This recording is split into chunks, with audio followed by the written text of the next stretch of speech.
Well, I'm just saying that New World just made EVE Online king again. Because New World fumbled the ball so badly? Yeah, exactly. Say that line again that was so good. It's just another...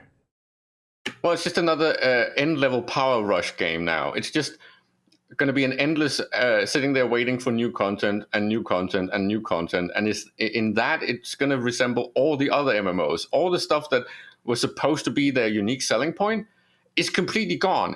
They have completely destroyed it. And again, I've said this before. I feel like it's some of the same slightly stumbles that CCP have been doing with EVE Online, where they have forgotten what their uniqueness is. But at least CCP has not completely undermined their own brand yet. It didn't take New World very long to do that then.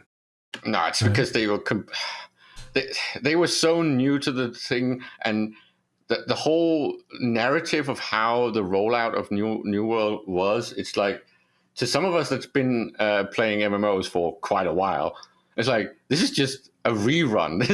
This is what happens almost every single time. The cycle of launching an MMO is almost like on a recipe these days, and it's like, and they just made the same mistakes, and they didn't learn from other companies, and they didn't make sure that these things were safe before launch. So it's almost, no, it is a tragedy, because the promise and the work they had done actually looked like it had a lot of potential, but they just dropped the ball, and they basically removed all the things that would have made that game unique, and they stopped focusing on it. This started way back when they went from pure PvP, full loot, to basically going down the on-rail stuff and the protectionism. And this is why EVE Online is so unique. This is why EVE Online is so special. Since day one, they have pretty much always been in a balance between full PvP and not full PvP. You can argue that there is still full PvP in EVE Online, but it's conditional, and there is downsides to it. There's costs involved. There's requirements to actually be a PvPer, right? There's a few things that still needs to be tweaked, in my opinion. But again, this is something that we've been discussing over the past almost 20 years. And EVE is the closest you get to a working PvP game. All right. Shall we look into this? So let's just close that out by saying that New World is already dead. Or at least seriously dying. It's in the ICU. Let's say it like that. Well, not so funny these days because of the seriousness of that. But True. New World, dead already. And because they undermined, I guess, their principle is going to be different. What did I say? Undermined. Yeah. It's better than undermound, which I was about to say. Okay, but EVE Online, also a game that's been around now for nearly 19 years. 4 months from now will be 19 years. Put out a new blog. This is the winter status update. This is something they said was going to arrive in December, and here it is. So we're going to read it and just have some discussion. We're going to read it slow. We're going to have some discussion as we go. I'll go ahead and read, I suppose. So greetings, Capsuleers. EVE Online is turning 19 in just 5 months' time, and we cannot wait to celebrate with you in person in Reykjavik come May 2022. We want to... Anybody going, by the way? That's FanFest 2022. Sorry, I cancelled because it's not at the Harper, so not interested. It's in the old building where a lot of good presentations were made in the old building where they were. But okay, so it's going to be... It's too bad that Omicron showed up on the scene, especially in England, because that may put a hamper on people moving around and stuff. So hopefully it's not that bad in May. I think the Delta spike, at least in the United States, kind of ended in February. So maybe this will be okay. Okay, here's the next line. We want to set EVE up for a thriving third decade and ultimately have it outlive us all. To achieve that, as you have heard before, the last 2 years have been focused on 3 pillars. to achieve 3 pillars, and here they are. Building vibrant ecosystem. So ecosystem, 1 pillar. Helping new players out to make sure there are new untrained pilots coming in every month to join our ranks. Let's just call that new player. We have ecosystem, new player, and then finally the 3rd pillar, investing in the technical infrastructure of the game. Interesting. Yeah, and this is really quite telling, because they really have worked on those 3 for quite a while now. Whether or 2 not years. they've been extremely successful is another matter. I would say on point 1, they've been moderately successful. I'm not impressed. But on the other 2, right, I think they're actually showing promise. I think they are moving very much hard on those. The new player experience, even though I still think they need to figure out how to do the handover from when players actually solo to when they start group playing, I think that is still lacking. But on the other parts, they have really polished the new player experience, and they've done things like tutorial and the website and all that stuff. They've really worked hard on it, and I think they definitely have succeeded on that. And the last one, the technical one, with testing things like the Hadia and changing the chat stuff, and there's so many things that they've been doing under the hood. I know they haven't given us new hardware yet, but I think it makes sense that they haven't, because they want more of the software stuff and those plans to be ready before they start investing in, say, new servers and migrating stuff. So I actually think that the last 2 they've actually been successful in.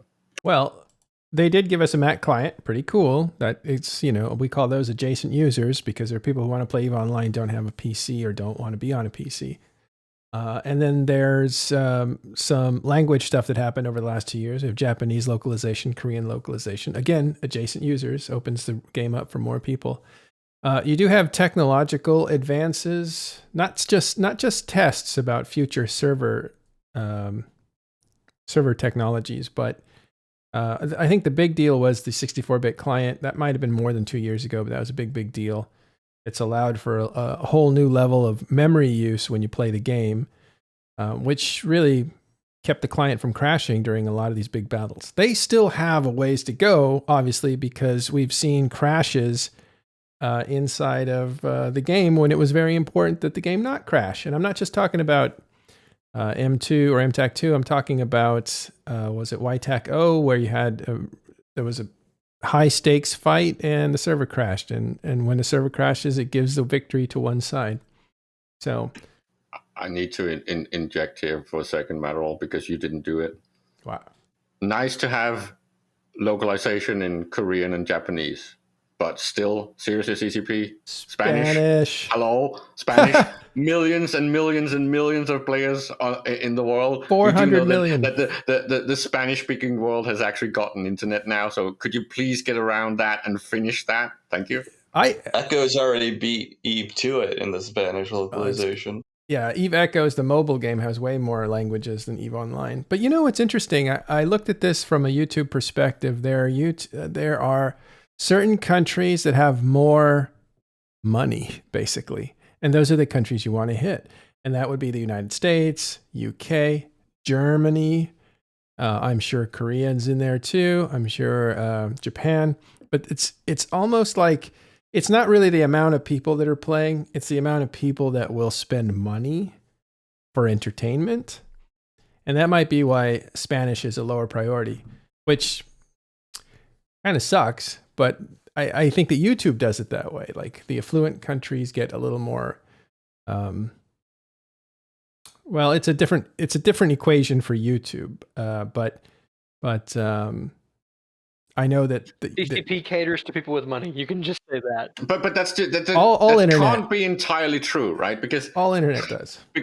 Because as a gaming company, they target the younger segment, and by definition, this is mom and daddy's money, right?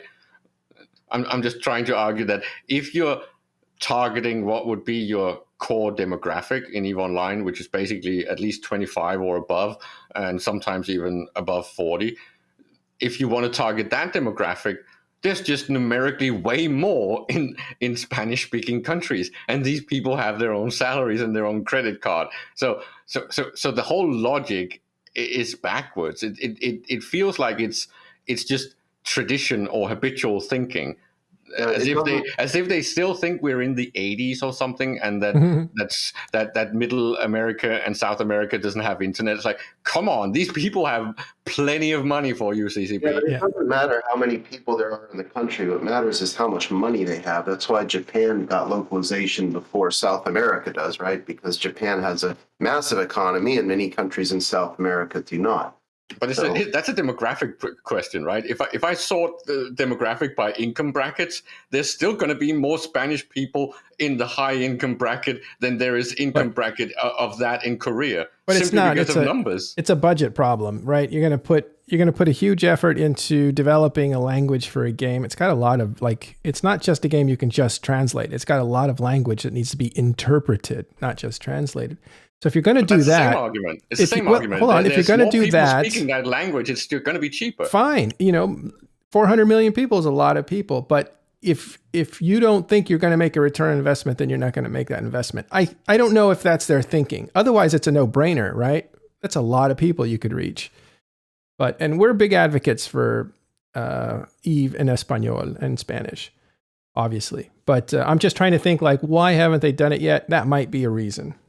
And it's not just Eve Online or not just the company. It's internet games and internet in general. Even Netflix. The reason isn't because it hasn't occurred to them that there are a lot of Spanish speakers in the world. Probably they have data that we don't. Okay. Right? I know we're not. This is off topic though a little bit. And so let's move on if you don't mind. So the 3 pillars, again, we just discussed those. I'll scroll back up because this is where the status update starts. It says 3 pillars for the last 2 years: ecosystem, new players, technology. And we got off topics. We were talking about technology, and that led to localization languages. Okay, so here we are with A New Dawn. Nearly 2 years ago, both CCP and the players began a massive undertaking. I better not drop things again. Let me try that again. Nearly 2 years ago, both CCP and the new players began a massive undertaking to bring the economy to a healthy state and set the game up for the 3rd decade.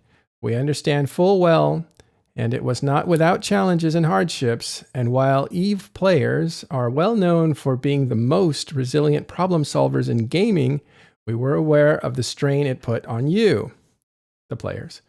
Now that order and balance has been restored to the resources and manufacturing aspects of New Eden, more resources have and will become available, and focus can be put on other areas of New Eden. Did they just say, let's just discuss that. Did they just say they're going to put more resources to what? I just said more in the other game. Other areas. Okay. And I think this blog is going to tell us what areas. I think. Hello, beautiful. So the areas that we already have included are minerals and gas, right? Am I missing one? Minerals, gas. They say other areas. That leaves planetary. Oh, also, they've doubled the moon pools, right? So say other than that doesn't include that. Yeah, moon, ice, minerals, gas. Gosh, what else is there? There's planetary, salvage. Well, let's read this carefully. The areas that they have basically put back into order were the resource and manufacturing aspects. Oh boy, what happened now? Right, we're live, Z-Master, just so you know. Oh. Should probably put that on the... Well, this is hinting at the industry changes, right? And they're basically doing a Texas shooter thing, saying that that's fine and done. I don't necessarily agree with that. Well, I don't know if they're saying they're... Somebody has a mic open. I don't know if they're saying they're done with that. Mal, it's you. You might need to go push talk. But they said they've gotten it back into balance. That doesn't mean they're done. It just means it's in a healthier state than it was. And now they're going to put resources on other things. So let's find out what other things they're going to talk about. First, we'll read a bit more here. So this is A New Dawn. Yeah, Mal, you need to push to talk or headphoned it. Thank you. All right, let's see. From extraction to production, that is the name of, you can see it's blue here because that's a link to the actual dev blog. I'll just show you. So that dev blog was the last patch that just went through. Okay, so from extraction to production announced a bevy of changes. We typically don't post updates as comprehensive, dense, and raw as we did with this blog. It was more of a dev proposal and discussion than dev blog. But with so much changing and so much at stake, we wanted as much feedback and changes as possible. Well, that alone is worthy of discussion because what we saw was exactly what they wanted. A lot of people chiming in and saying, this could be better, that could be better, or, you know. But why didn't they say it like this from the beginning? If they had worded this whole period like that, mm-hmm.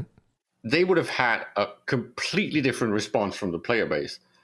But it was not worded like this. Yeah. It did not feel like a discussion.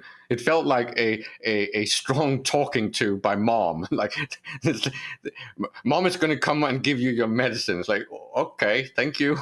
Wow, that's I think players would have been down on them no matter how they worded it. They did say, and more than once, that these changes were being put live on CC so that people could go and test it out. And the players didn't say, thank you for involving us in the process. Now we can give you our feedback. We're seeing you're being more open. Thanks. This is what we've been asking for years. They said, it's not good faith. We can't trust them. This is just a show. By the way, all these changes are stupid. Fire all the devs. I mean, you know. That's one group. That's not all really players. A healthy conversation, was it? Okay, so looking at the blog that they're referring to, it says here, it is on the test server for a reason. It's pivotal to get players' eyes on it. As with anything this big, there are bound to be things that we need to re-review. So I think they go into it in the last paragraph, which, you know, the impression might have been made by then, but they really do at the very end finish on come and talk to us about these changes. So we'll just assume that it didn't get through to people. Why it didn't get through, I'll leave that up to your own imaginations. But for people who were didn't see it this way, Caleb, as you didn't. Well, again, if it had been worded in this type of tone as this kind of invitation to test and discuss stuff, then I would have expected the CSM to have had the same feeling. They did not. So, they did. No, they did. I don't know who you were talking to, but that was repeatedly impressed upon me by the CSM that we talked to. This is an open discussion. Right, and nobody listened. Yeah, I think the CSM that you talk to are different. All right, so let's go on. Unless you have anything else you want to.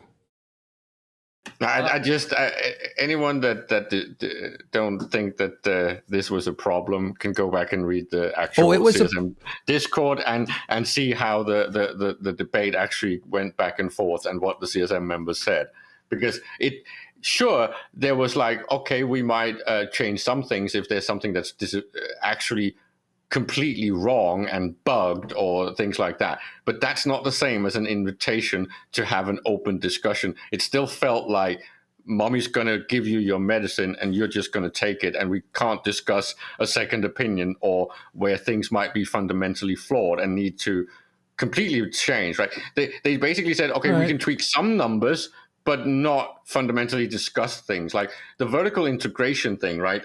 I think that there should be more demand on industry, and it should be meaningful demand. But this whole thing of basically giving you the whole basket in a majority of items in industry to just add strain for the sake of strain and not actually add volatility was a massive mistake. And we talked about this, we said this, we tried to communicate this back to CCP, but nothing has happened. They've not taken that to heart at all, because yes, you need more requirements in industry to actually make it more valid, make it worth more and profitable. But this needs to seesaw. If you're just adding all items sprayed over everything, it's the same as poverty. If you take everyone down, there's no inequality. That means that there is no jealousy, no rage, no conflict. Making everyone poor does not create war because no one can afford it. And it's the same with industry. Those are two separate things that you're talking about there. One, you started by saying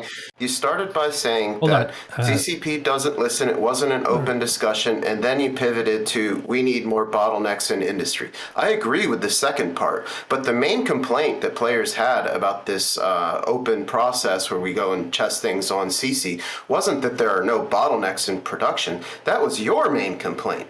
The main complaint of the players who were going there was that the Rorqual is busted. I want my toy back. And CCP this is not going to be a fucking Malaclips versus Caleb rant, because what you're saying right now is that I haven't spoke. I'm speaking for a lot of industrialists. It's not just me. Okay, so the whole point, and somebody has chimed in on this as well. This is not just me. The fact that industry I'm not saying it's just you. I just said I agree with you. The point I was making is that if you equally spread out added load to everything, and then just create this tiered system of capitals and non-capitals, and you reduce the barrier of entry on the non-capitals, and you just spray equally requirements on all capitals, you're not going to get volatility. You're not going to get anything more interesting in the system. That was not the players' main complaint about the changes. It was about the Rorquals. You're talking about two separate things here.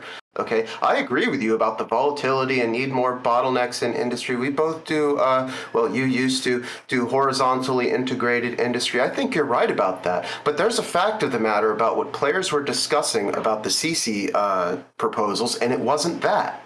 But that was what the industrials would. All right. No, we're going to table that until later. Caleb, please stop. We're going to table that discussion till later. You guys are actually agreeing on that. What we're talking about here is the messaging and Caleb makes a good point.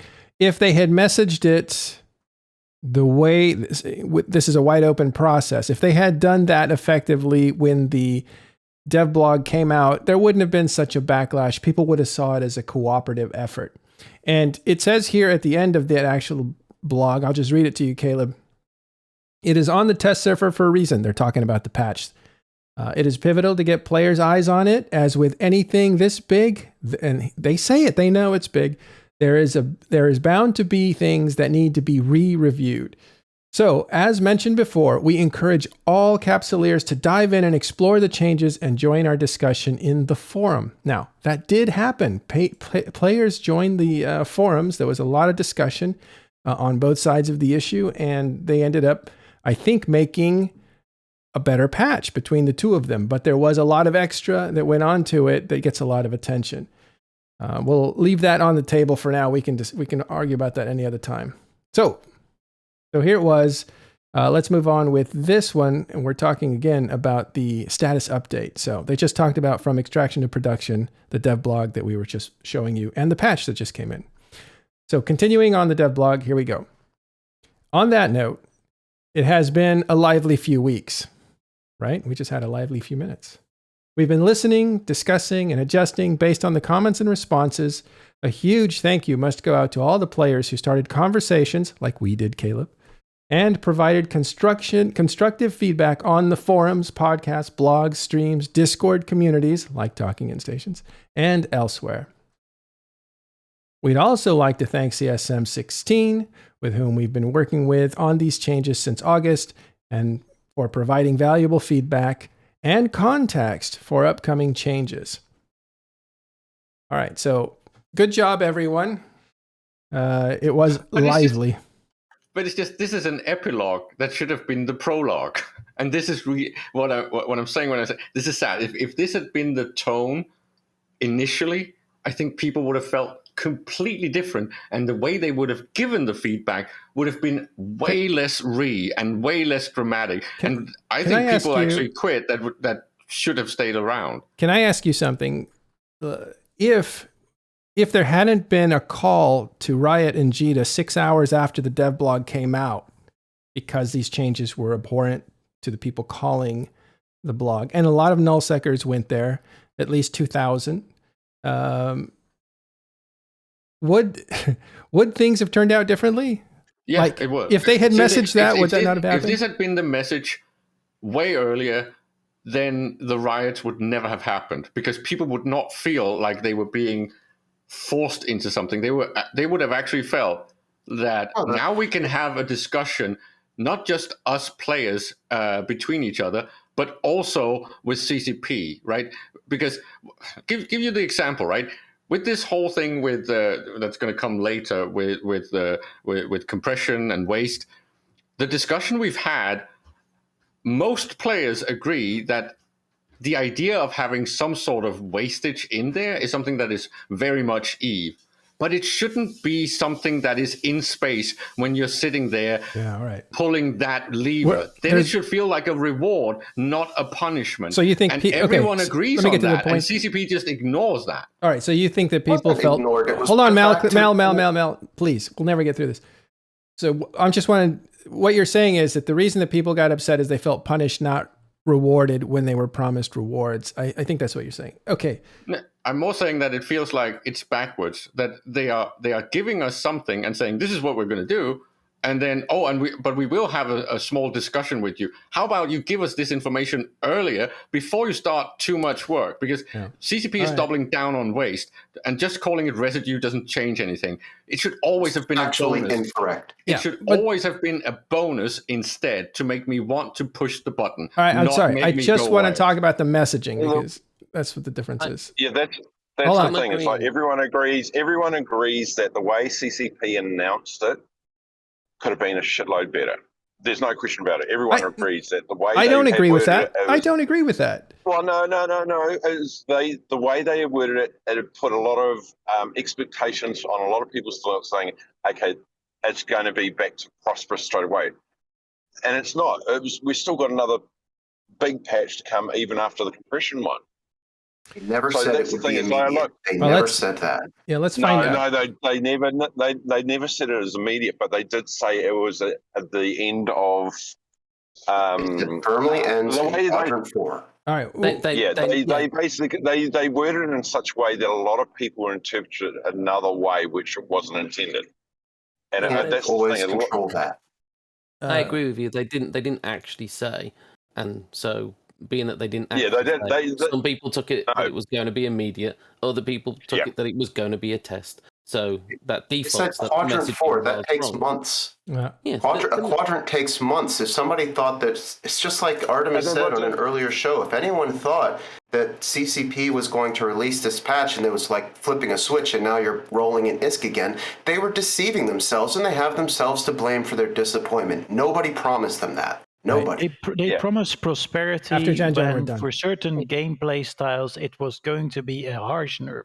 That's hardly prosperity. Their messaging wasn't the nicest available for a lot of people, and that's why there was more people going because they didn't like it, because they said like, "Hey, there's prosperity in my inbox in the mail," and when I read the patch notes, it's going to be, "Oh no, I'm going to lose stuff." And all right. That doesn't Thank feel you, good guys. for people. We're going to move on. No more on that.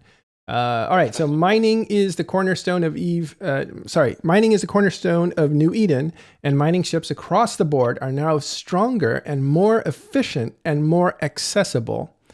We want to create the same kind of diversity for miners as the other careers, and we are already seeing a large increase in both mining volume and numbers of players mining.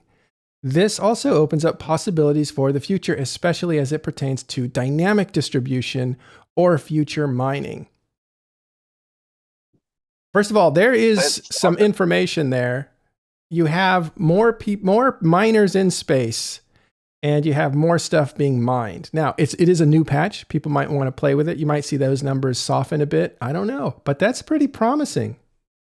Yeah, but it's also a little bit of a Texas shooter fallacy again, right? You're basically painting the target after you've shot. Because, of course, with these changes, you're going to require more miners. So that says nothing. The real question is, who mines? Where is it mined?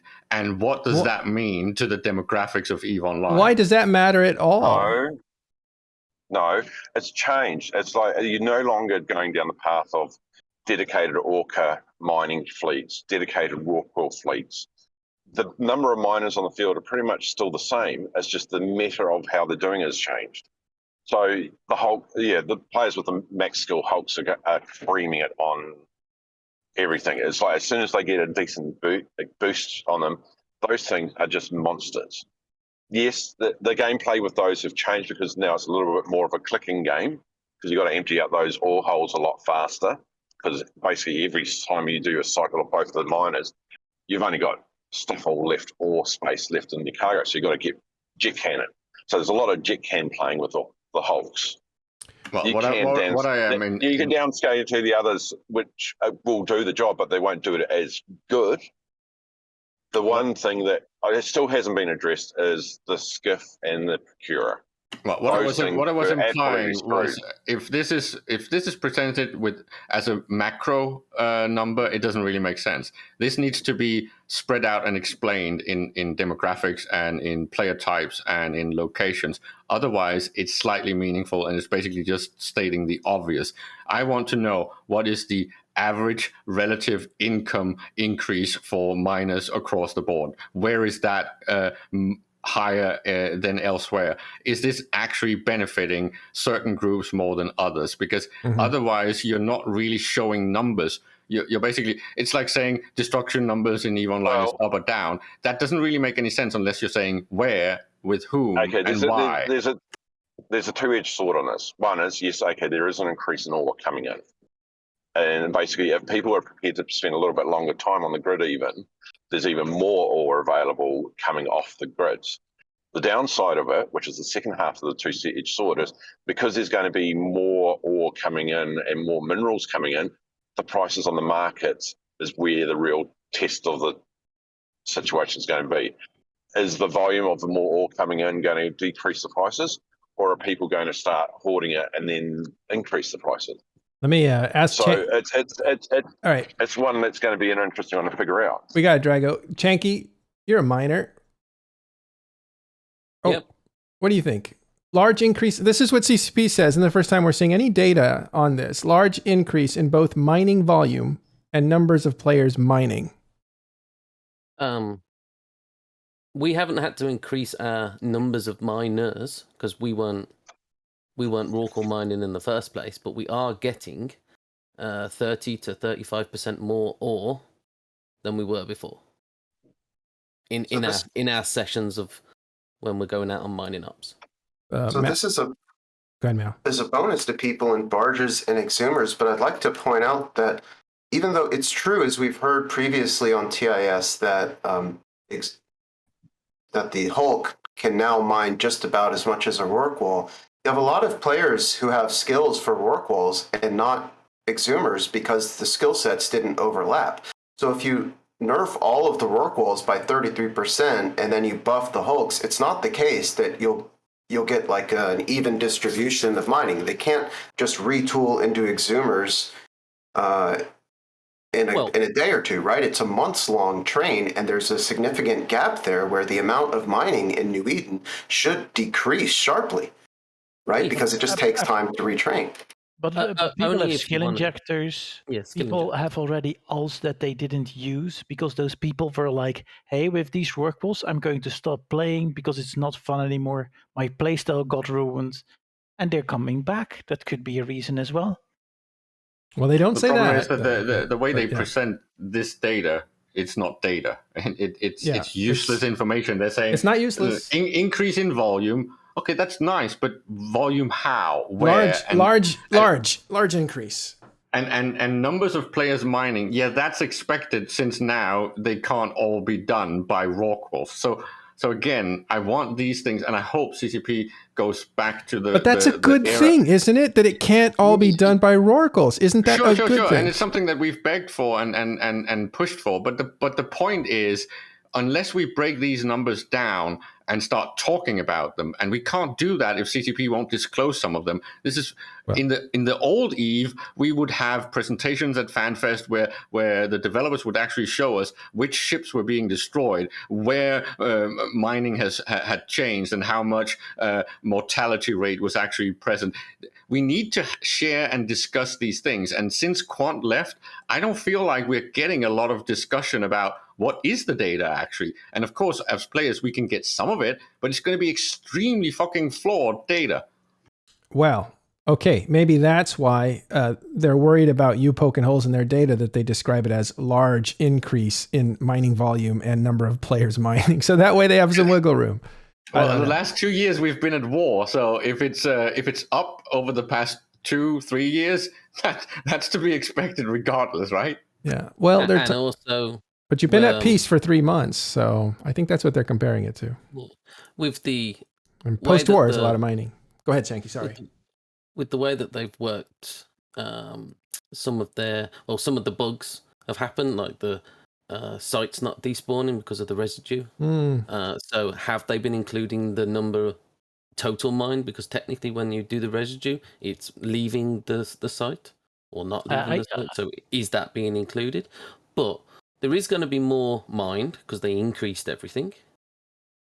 But there's going to be less Rorqual pilots, which each one of those was doing 5 hulks.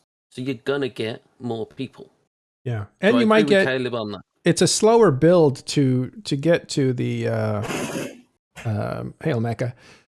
Hey. To get to the mining preferable mining platform, right? It's a slower climb. In other words, 6 million SP gets you into an exhumer, whereas it was like 26 million gets you into a Rorqual. So if the preferred platform is only 6 million SP, a lot more people might join in on the mining that are interested in that sort of thing earlier.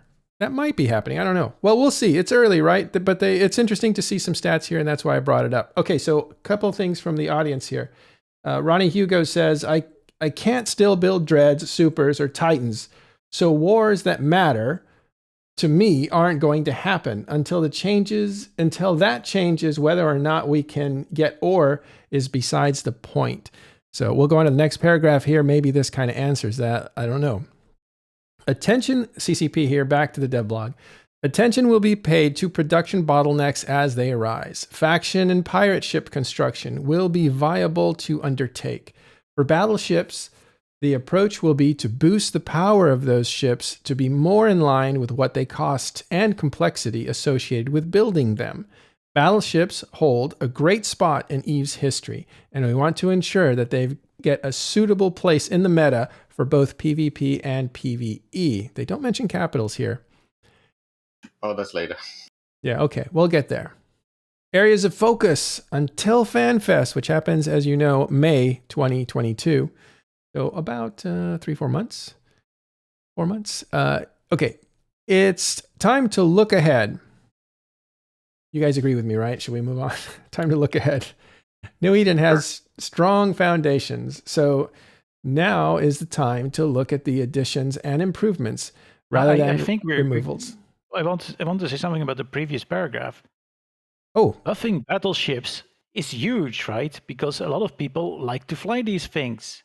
So giving them a venue of being useful again in multiple areas, because for regular PvE, you don't want to bring a battleship currently because they are just underwhelming. I can't go ratting in an apocalypse if I wanted to, and no matter how much I try or bling it, it's never going to work. So that they're trying to look for that seems like a really good thing. Omeka, if you can talk, help me out here. But the reason the battleships aren't popular right now is because the assault cruiser is popular, and that's faster and can kite battleships. So battleships don't work well against hacks. They have like comparable range and damage. They have ADCs, so it's extremely important in big fleet situations where you get primary, but you push this button and it mitigates a lot of damage for a temporary amount of time. And then you have reduced signature bonuses and so on, which helps you mitigate further damage. And then battleships are big targets, and they also are much easily bombed, even though bombing has been nerfed in the recent years. So I mean, I think this is a ongoing theme since forever. Like they wanted to put like they wanted to put battleships in a good spot when they gave them the frigates as well. So it's been 3-4 years maybe they wanted to put battleships in a good spot versus hacks, but so far they couldn't. It's just with respect to large fleet meta, you keep seeing hack fleets, mutant fleets again. Like, and then despite the fact that these hacks have been nerfed also recently. For PvE, by the way, I must say there's a lot of PvE has shifted to wormholes, and wormhole PvE meta is battleships and marauders right now. Mm-hmm. You use Nesters, Leshaks, and marauders for C5s and C6s. So it's not like if you say battleships aren't being used in PvE, you would say half the story, and that's the nullsec focused one. And I don't know about nullsec at all, by the way. But I know that in wormholes, the meta is battleships too. Yeah, and marauders, definitely. Marauder being a Tech 2 or more advanced battleship. So, okay, well, this is what they're talking about in terms of the previous section, which is the production section. So I think what they're saying is we want to get these things in balance with what they cost, and it includes faction battleships and pirates. But they're going to talk about, ships that they're looking into in the futures, and we'll get to those next. Okay. But this ties into the whole utility of things like battleships in PvE, right? And I think, personally, I think there's some obvious things that could be done with something like NPC structures and forward operating bases and things like that to actually fix some of those old broken mechanics that really didn't get fixed and rebalanced. Resource wars, forward operating bases, diamond rats, stuff like that. There is a place for battleships in the PvE meta, and I think if CCP figures out how to land them, that would be really healthy for the game. Yeah, Jebediah here says Marauders are the mission meta as well. Omeka, so there you go. Okay, hopefully we'll talk about ships. 7 Marauders with my C5 setup right now, so... Well, those aren't battleships, those are Marauders, Tech 2 battleships. Yeah. Okay. True. 7 at the same time? Good God. Areas of focus until FanFest. We'll move on here. It's time to look ahead. New Eden has strong foundations, so now it's time to look at the additions and improvements rather than the removals and the revisions. There you go, Caleb. There's some happy music for you, right? Here's new stuff you're going to get as opposed to stuff we're taking away. Well, I'm not that much of a fan of new stuff. I'm a fan of fixing some of the old stuff way more, because there's so much old stuff that's really good if it just got fixed. Okay, I like Christmas presents, so new stuff. Below, you can find some of the highlights of the focus until FanFest. Again, the next basic quarter. Compression. Okay, this was something postponed. Here's what they say.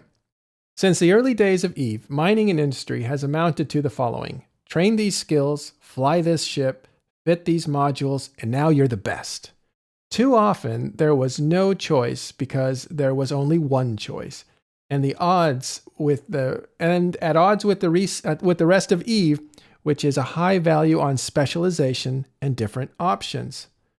To the end, we want to ensure there's a dynamic where industry experts can flaunt their knowledge and mastery of systems and can gain a competitive advantage so that their specialization and decision making is rewarded. By the way, beautiful way to put it, whoever wrote this. No choice because there's only one choice. Love that. Second paragraph. Compression is a key element of industry, and expanding into gas and moon ore is vital for the economy. As with mining, industry-minded players will have more tools at their disposal. That said, our aim is to add decision-making, not tedium, and compression, and the compression update will reflect that. There's the word tedium. I feel like CCP is fighting that word tedium, and I feel like that word has been pushed.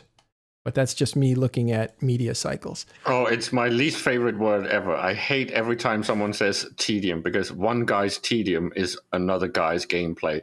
So if we could just universally stop using that, that would be really nice. Because sure, I hate gate camping. Someone else loves it. Someone hates mining. I love it. It's like, so can we not try to destroy each other's gameplay? Well, I think there's a difference in perspective that leads to that different vocabulary. Like if you spent the last year and your gameplay was I get into a Rorqual to crab up my dreadnought to explode spaceships, then I do it again, and that was, your vision of Eve, then your interest is in having the Rorqual mine as fast as possible so you have as little time to spend mining as necessary in order to get to what you consider the fun part.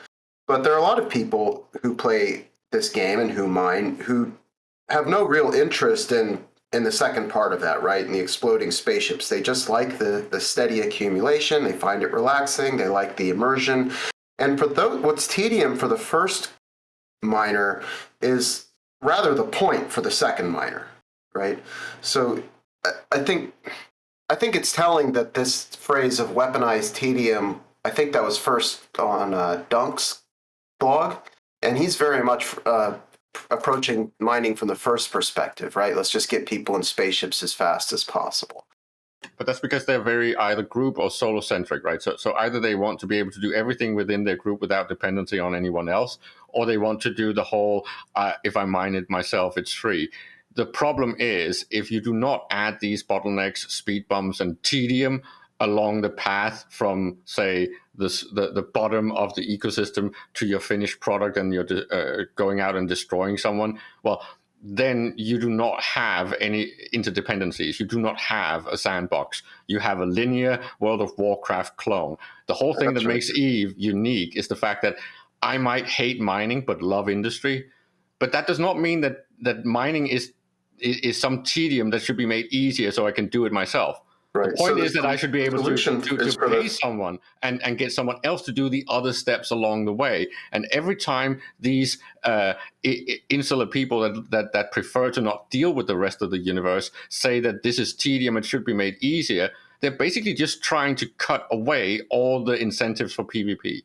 Yeah, so the answer for the people who are complaining about tedium is to stop doing the thing you don't want to specialize in, which is mining, and start doing more of the thing that you do want to do, which is explode spaceships. You're going to have to trade with the industrialists in order to do that.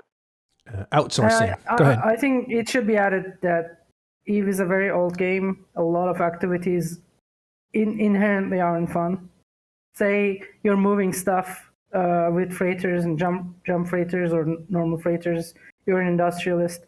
Moving stuff is an inherent part of the ecosystem. It needs, things shouldn't be teleported to places for a healthy ecosystem.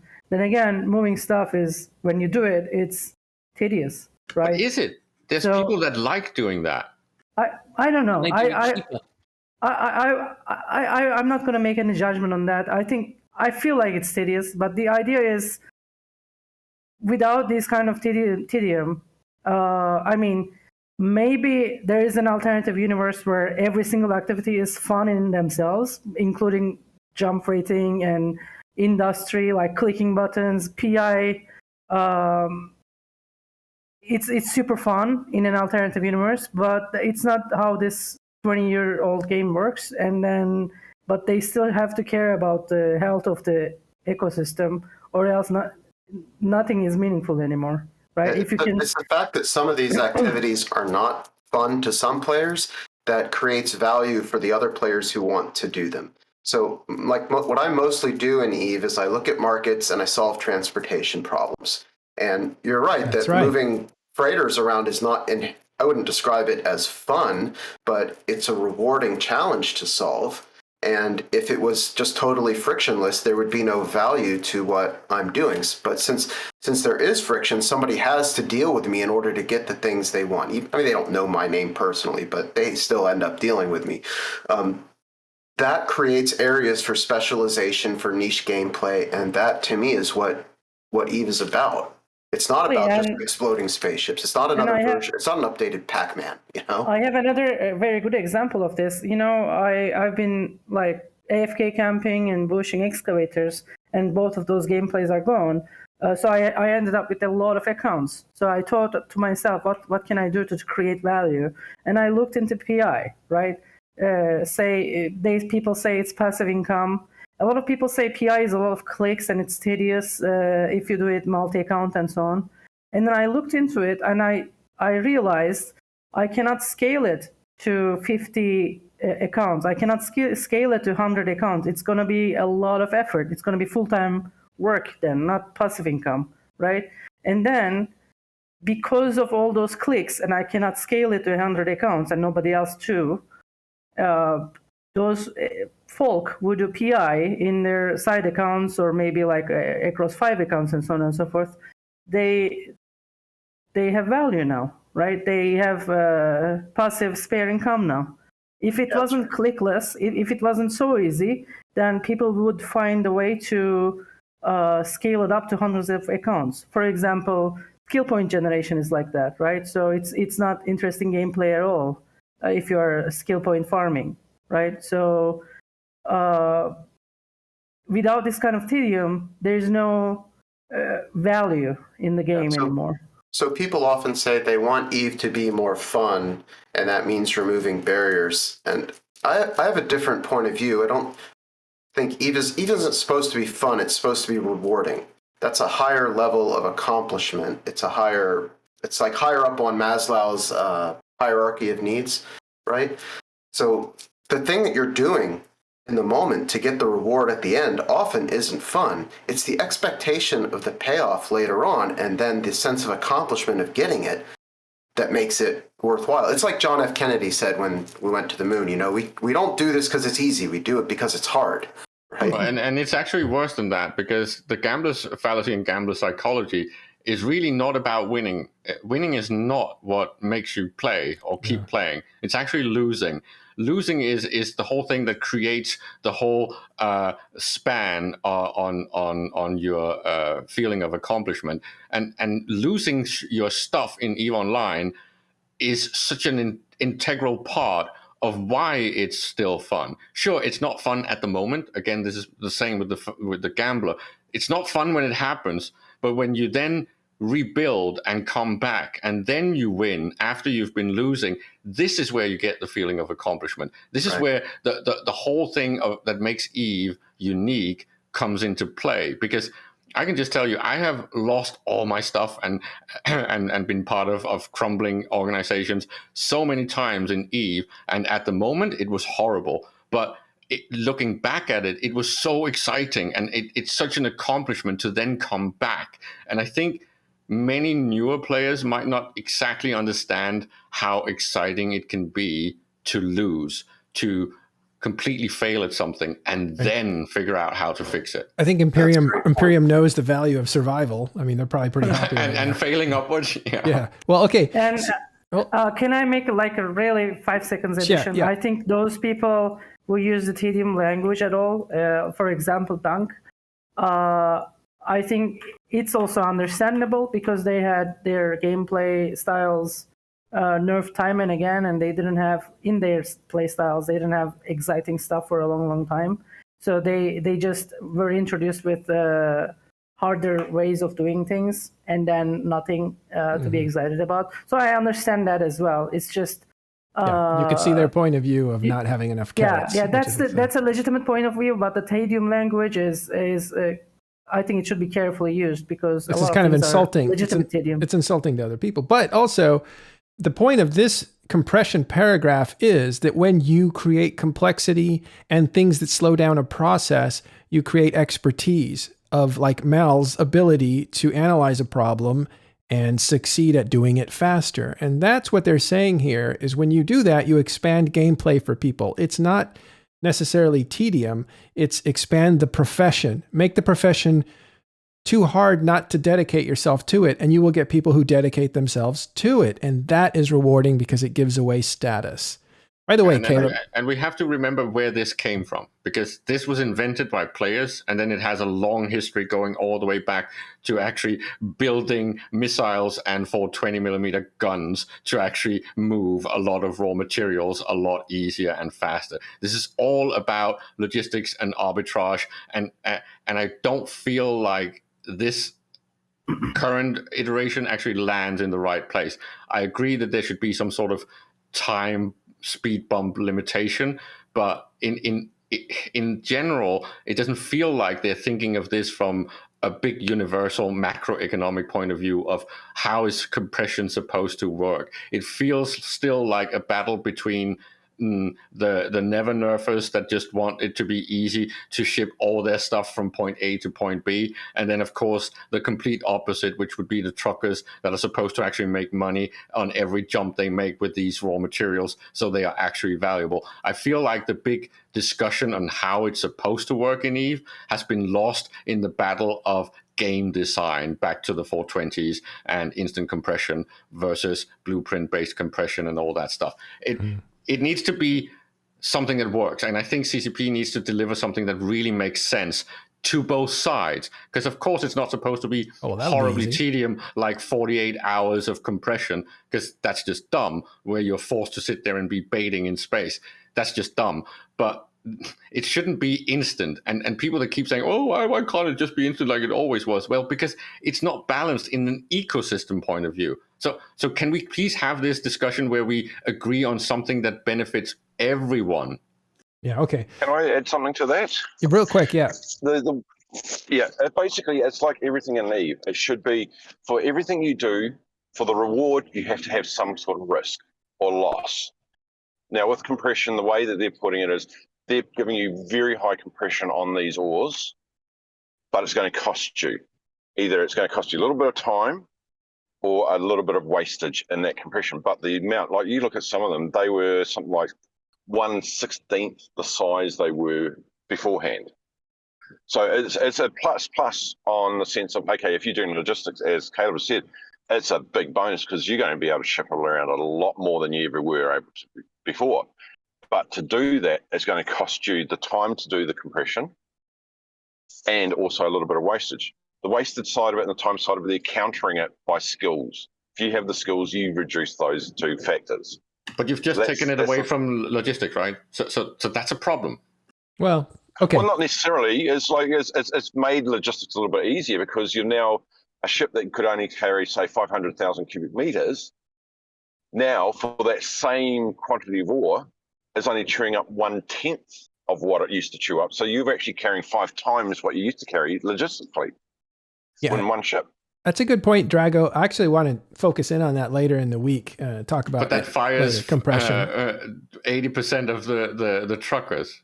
Theoretically, right? No, yes, listen. It does. From an economic point of view, if you have made it possible to ship 5 times as much, Caleb, you've just destroyed that work.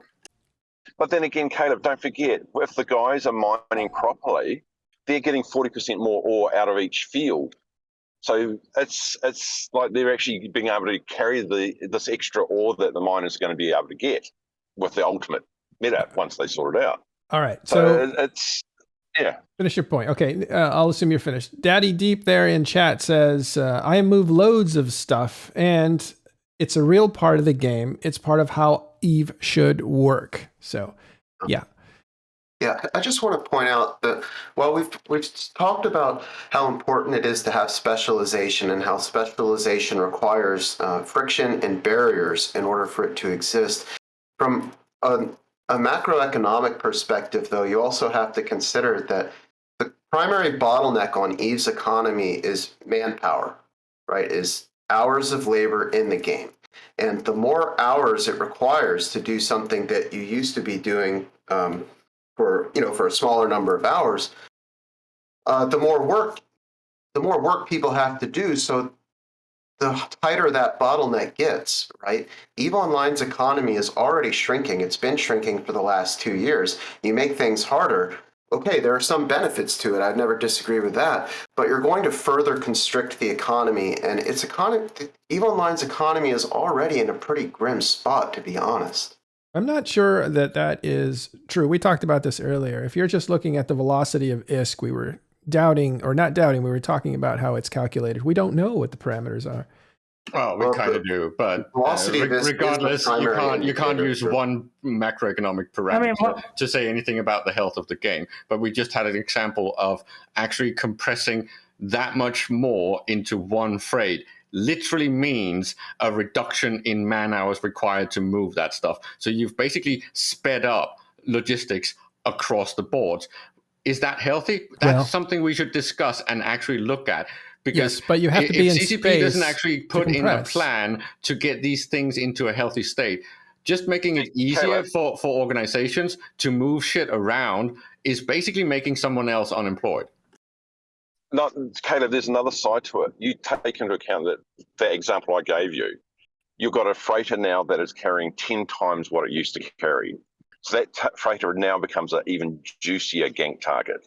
Well, so you've got that whole side of things as well. And then that could potentially add another gameplay in there where you take on a defense force to protect your interest. Yeah, and that's all fine. But one of the things that, when it comes to logistics, that's always bothered me is how difficult it is to actually ship hulls around. And we were supposed to have a ship that's actually supposed to ship hulls from point A to point B, almost in this flat pack version. But the amounts of hulls that you can put in this freighter is just too damn small. You can't get enough battleships in there to make it worth shipping them. So I feel like there's just something completely off about logistics across the board in Eve. Well, you're talking about the bowhead. Yeah, I'm talking about the bowhead. And I'm not even talking about the fact that when it comes to how safe it is or unsafe it is. And this whole balance is upside down. It's riskier to ship stuff in high sec than in null. This just doesn't make sense to me.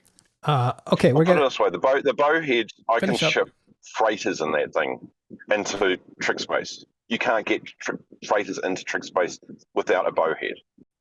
So, and that's the thing, like, if you've got the skills there to increase the bowhead's capability, you can do a shitload of... All right, I'm pulling the plug on this because we're in the weeds, and I want to get out of the weeds so we can move on. So compression, I take all your points about...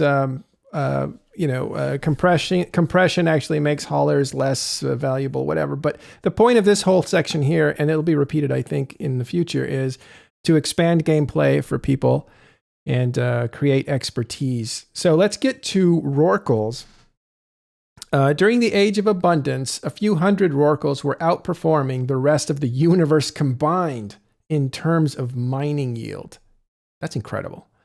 With the Rorqual being so efficient and powerful, it almost necessitates players to form larger and larger groups to keep them safe, by the way. It was simply the best at everything, with no trade-offs, and was pricing players out of the market. While the role of the Rorqual has been reverted to on-field support ship, its buffed mining foreman links, panic feature, survivability, and compression capability tied with an impressive solo mining yield, which is about equivalent to 1 Hulk, can be a crucial asset for mining operations in nullsec and lowsec. And as some of you have seen on Singularity Test Server, we are also considering improvements to Rorqual's maneuverability with group jump features. That's interesting. Okay, so let's talk about this stuff. By the way, the group jump feature that the Rorqual might have is something they put in for Black Ops. So the ship can jump and take the fleet with it instead of bridging a fleet and not being able to follow it. Yeah, there's so many problems with this. The fact that they even made this a capital mining ship was a mistake from the beginning. But it's still a discussion of the end level tool for mining, and changing the size of the cup has not really worked. They've tried to rebalance the Rorqual at least 6 times, as far as I remember, and now they've kind of done it, but still it doesn't feel like they've really taken that final step. I think the joke was, why didn't they just remove excavators or remove the source of new excavators? Because then you wouldn't have had this discussion at all. Eventually, you would have gone back to mining in barges because Rorquals would not have been this overpowered or this much of a utility. So I feel like the whole Rorqual is like a red herring, that we've been chasing this and not discussing the fact that it was so easy to basically inject yourself into this end-level tool, and the fact that we've had availability of raw materials in infinite spawning anomalies for so long that was really the main thing. Recently, I did a bit of number crunching. The thing that actually made the economy a problem and capital proliferation was not the Rorqual, was not skill injectors, and it wasn't even anomalies. It was actually infinite slots. The fact that you can now build these how did you do that all the time. Put that rabbit back in the hat. There is no risk. You can dock these things. You can build them with no impunity. They can't be quote unquote aborted because you can't kill pods that are building them. There's just so many things that changed with Upwell that this is the main cause, and CCP is not addressing it. Okay, Olmeca, you're somebody that knows a little something about rorquals. Are you there? Yeah, well, I've never been the mining side though. I've been the stealing side and targeting rorquals as a whaler and so on. I think, yeah, the abundance level of mining it's just too much for Eve. People, they want to tune it down. They did it in the scarcity era, but now they want to give something back without going back to that big a gap between mined stuff and destroyed stuff, right? So that's the idea. And then to do that, you have to nerf the old rorquals, but then the old rorquals were actually providing great targets for people who want to initiate fights, either people who want to kill the rorquals themselves or the response fleet. There was a lot of positive gameplay that was associated with it. So I think the middle ground balance here, and I think CCP probably thinks alongside this way, is that people will mine with barges, but it's going to be really advantageous to have a single rorqual on the grid with them, with the barge group. So that's what they are trying to, I think that's what they're going to try to accomplish. Right now, the reasons to bring a rorqual alongside your mining fleet aren't much.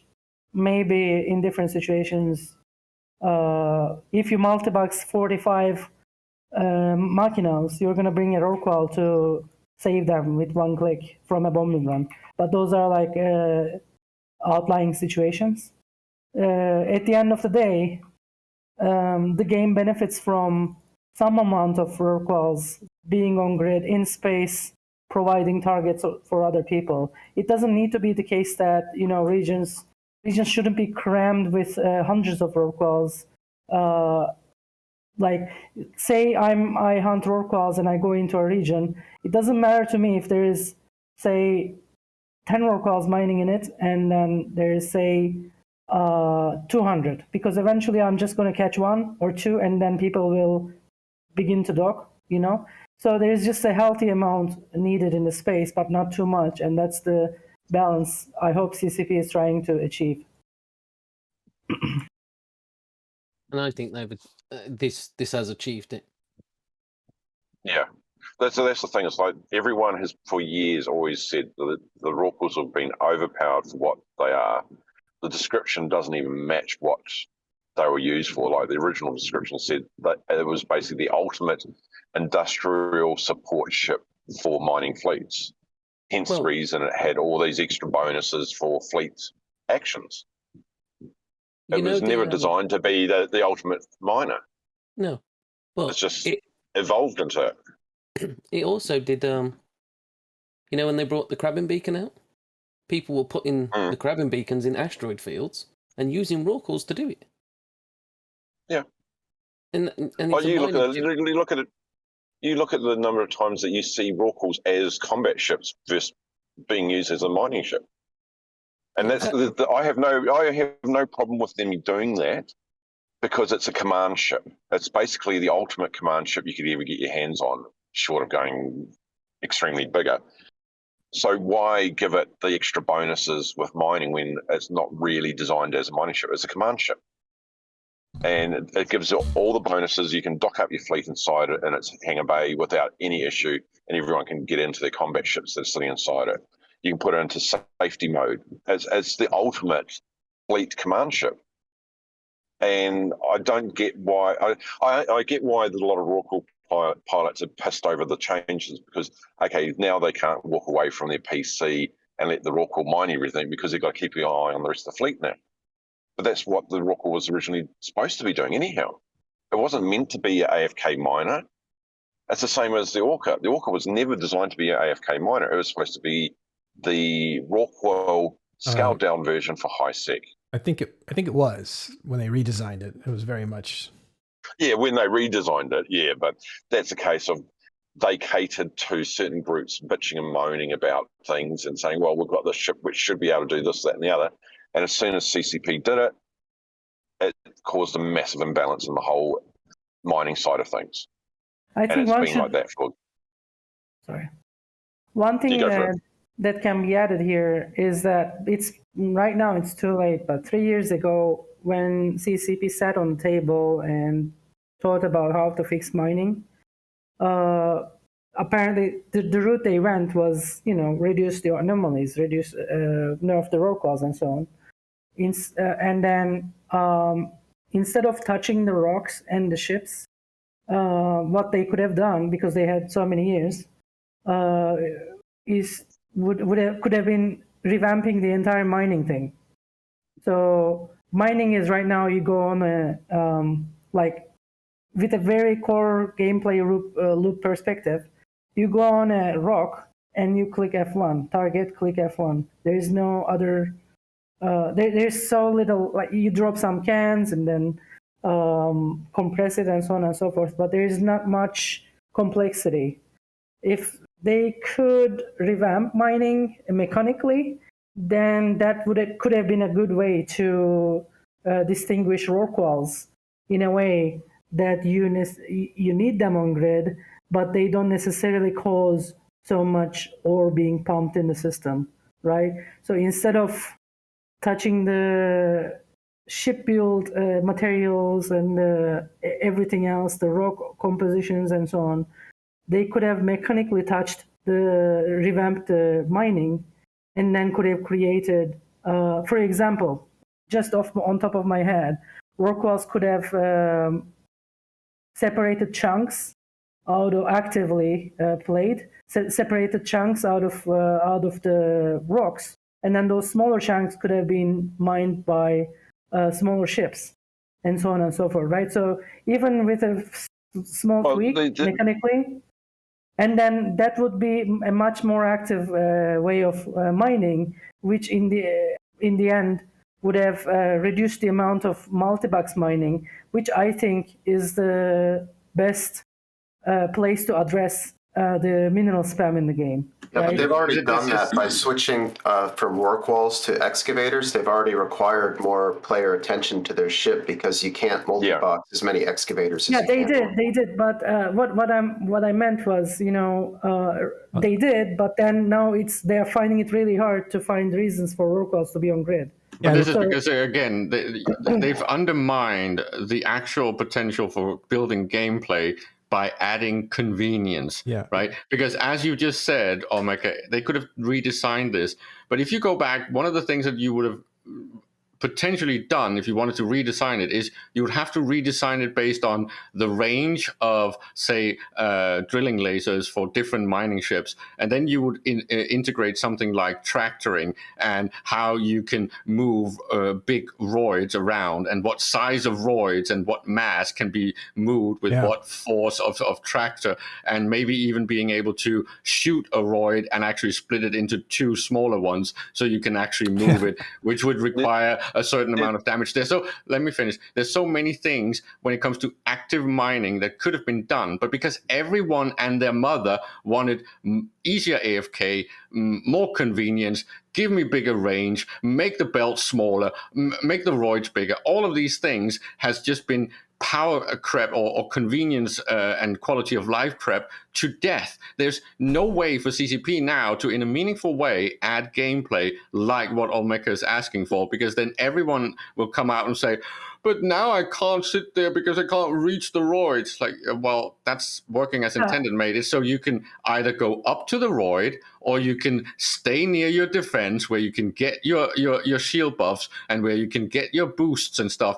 All this stuff is about the overall balance of things in Eve. Everything has just shifted where it's just been completely quality of life crept to death. Well, the people really... It's going... I'll agree in 5 seconds. Whenever I do these kind of arguments, one of the big counter push to me is, be it on CSM level or community level, is that some people like low attention AFK gameplay, and that should be respected. But then True. you could have still had low attention mining, but the high attention would have been more beneficial, right? Draco, Mel, and then we'll go on. Go ahead. Okay, so it goes back to the one thing I always say: risk versus reward. You got to risk the time, you got to risk your ship, you got to risk your ISK to get the reward. Now, that's what everything CCP should be looking at. Is okay, if I want to get that extra range out of things, I'm going to put the ISK in to get the modules that do the extra range. Or I'm going to be sitting right on the Rorqual and I have to move the Rorqual every time we want to get close to the stuff. Going back to what was said before, you could make the Rorqual actually beneficial. And what you could do is have a little feature in there that if it's using a core, a T1 or T2 core, and you've got the right skills, there is a chance that anyone that is getting a mining boost from the Rorqual, there is a chance that there is a percentage chance that when you do a pull, what you pull upgrades to the next level up ore. All right, hold on. That would make it. No, guys, that way we want to finish your thought, and then we're going to move on. Yeah, that would make it more beneficial for people to say, okay, yeah, we need the Rorquals on there because there's a chance that we could get a higher grade ore using a lower grade equipment. All right. So what I don't want to do, Caleb. Let me just close this on all right, why I understand this, because don't get me wrong, I understand why people begged for things like MTUs and things like that, because slow boating around from can to pick up loot is of course horrible. But it's really important that when you completely undermine a time sink like that you put a new kind of bump in there somewhere, because you've basically just made it so easy and removed so much time investment in the game that now you're undermining your own ecosystem. That's exactly what they did when they made all of this so easy. When they made it possible for a freighter to actually scoop from space, they completely removed the dependency of every ship below a freighter. Right? Because now I don't have to have industrials going back and forth when I'm doing actual strip mining. All of these things, job-wise, got removed. And again, I understand why people complain, but CCP gave us too much. All right, so Mel's going to go. Wait, Mel, you're going to go next. But I just want to say, let's, and I blame you, Olmeca, although I love your idea. Let's not CCP please this. We want to get through this, what they're announcing, and talk about what they're announcing. So Mel, you go ahead and then we'll go on. I just want to say again that while there are a lot of good reasons you might want people to have to pay more attention to what they're doing or to make an activity more attention intensive, and we've talked about some of those reasons, it remains the case that player attention and labor is the primary constraint on economic activity in New Eden. New Eden's economy has been shrinking for the last 2 years. Right now, it's at the second lowest point we've seen over the last 2 years, and the lowest point was during the summer. So if you add more constraints and you require more of players' time and attention in order to achieve the same consequence that you could achieve under the earlier system, that is going to shrink the economy further, and that is not obviously the right way to begin the age of prosperity, right? I still think you're looking at one statistic. You're looking at the velocity of ISK, and we don't know what's involved in that. Do they involve contracts, trading hands? Do we, trades from one person to another? It's not just that. It's also the EVE offline numbers. It's also I'm trading in 4 different markets every day. I know what goes on there because I have my finger on the pulse. Well, good. I talk about velocity of ISK because that's a publicly accessible figure that we can access. But it's not just that one thing. It's all of these other figures that I'm basing that on.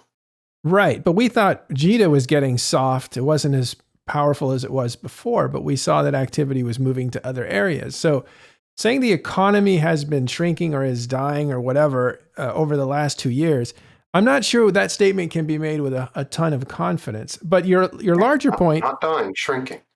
It's also important that not to conflate with real life economies. In real life economies, you want constant growth, right? If we could produce things in an instant, and if we had an abundance of stuff, then that would have been awesome for real life economies. But in Eve, that's just the test server. Do you want to play in test server? No. Everything is abundant, everything is free, but you don't want that because in Eve, loss should be meaningful, kills should be meaningful. If you undock a ship, that should mean something to you, and so on and so forth. So yeah, but there have to be people in this game world in order to make that activity meaningful, right? I mean, EVE Online has shed about 5,000 people off the peak concurrent user number. If you want to have meaningful conflict, you have to have somebody to have a conflict with. Saying that player counts are reducing is a different thing than saying that economy is shrinking. I'm just making the distinction. No, because the primary constraint on economic activity in New Eden is player attention. If there's fewer players in the game, there's less attention, therefore a smaller economy. Are you advocating to adding more bots? Because we just asked CCP to remove all of them, which of course is going to impact the economy because all that illegitimately gained money and resources aren't spilled into the economy. Oh, what I'm trying to do is add some perspective from the removal of bots. So it sounds like business as usual. Yeah, it's like your economics view. Don't forget, CCP has actively been hunting down and removing bots for the last 2 years. So that's had an effect on the economy. The other thing too is the loss of players. Have you looked at? Is there any way you can tell? Okay, is it industry players? Is it PvP players? Is it what sort of player is leaving the game? Well, so more importantly, from a macroeconomic point of view, if the amount of players active over time has reduced by 20%, then if the economy has not contracted the same or more, it's not really a problem, right? Because the economy has contracted. We know that because we have a monthly economic report. Which then goes back to the question: is that percentage of reduced players bots that have been removed, which therefore has on-flowed to less bot sales on the market? Well, I think. Okay, let me sidestep from that from bots to we've talked about how players often engage in different kinds of gameplay, right? Like somebody might be a PvPer, but they do some PI to fund their activity. We were talking about how the folks in Brave or whatever would Rorqual mine one day so they can dread bomb the next. It's not the case that you can say, oh, we removed a PvP player from the game, so that doesn't affect the economy. At minimum, you've removed a consumer, but you've probably also removed a producer as well because people do things in-game to fund their PvP activity. Well, listen, when we talk about the player base and the game growing or shrinking, we have to be very careful. We have to remember that our statistics are limited, and CCP knows that. We are going to lose players from EVE Online. We do every day. We have every year. It's just something that happens. Whether we attract new players that stick around or attract players back that have left for a while, that's also in the equation. As far as the economic numbers, there are people that bought. You could lose one person who was super active on the market, and that does not represent the same loss as 50 people that never really acted on the market. They only acted in their own corporation. So it's hard to say this is definitive when we look at the numbers. These are just kind of patterns that we can compare to previous, but then again, changes in those patterns depend on how many bots were taken out of the game, how many security updates happened. There's just a lot of variance to make conclusions like the economy's slowing, therefore you need to have more miners, therefore you should not design the game to create less miners.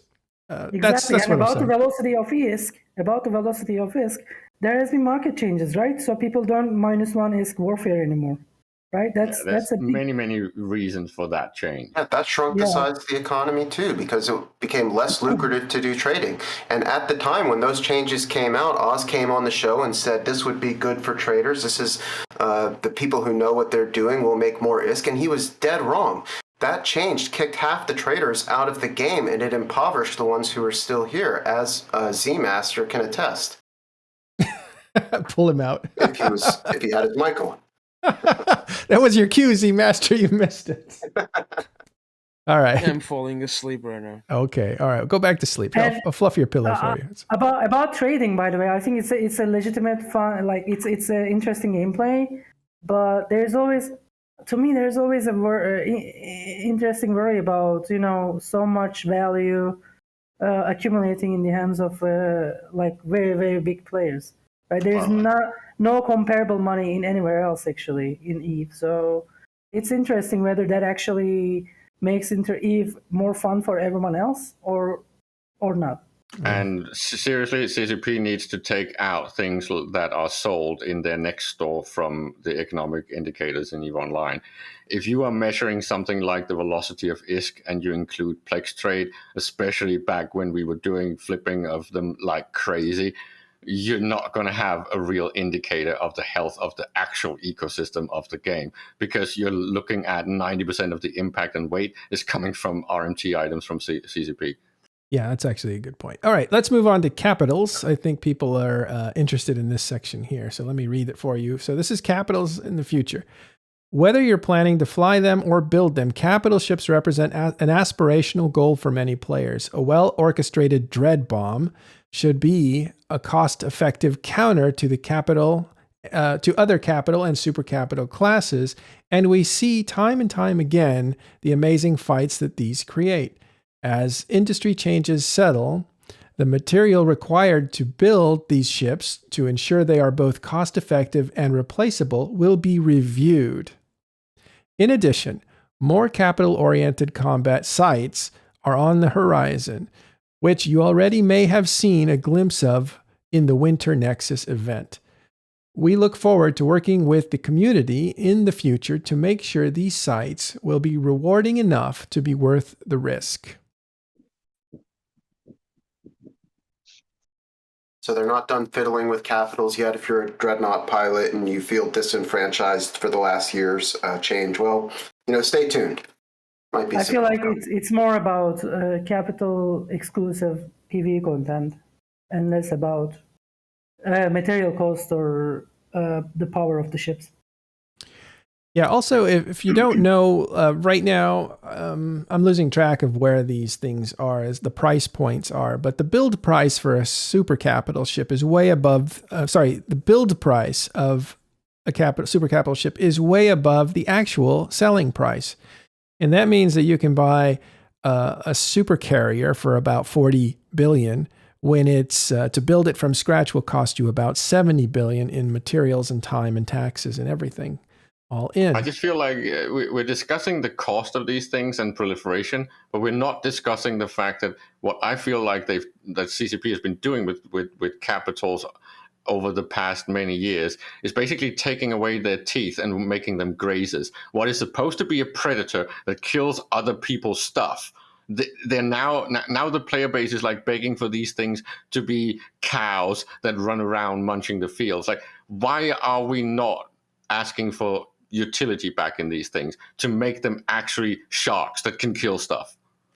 I think they can kill stuff, dude. Have you flown? They kill things just fine. The problem is they can't. No, they did nerf it a lot. Carriers kill some things. Go ahead. So the idea is I don't know if there's a post gameplay. It's just the bottom line principle in Eve is that if a ship costs a lot, then a lot of utility comes with it, right?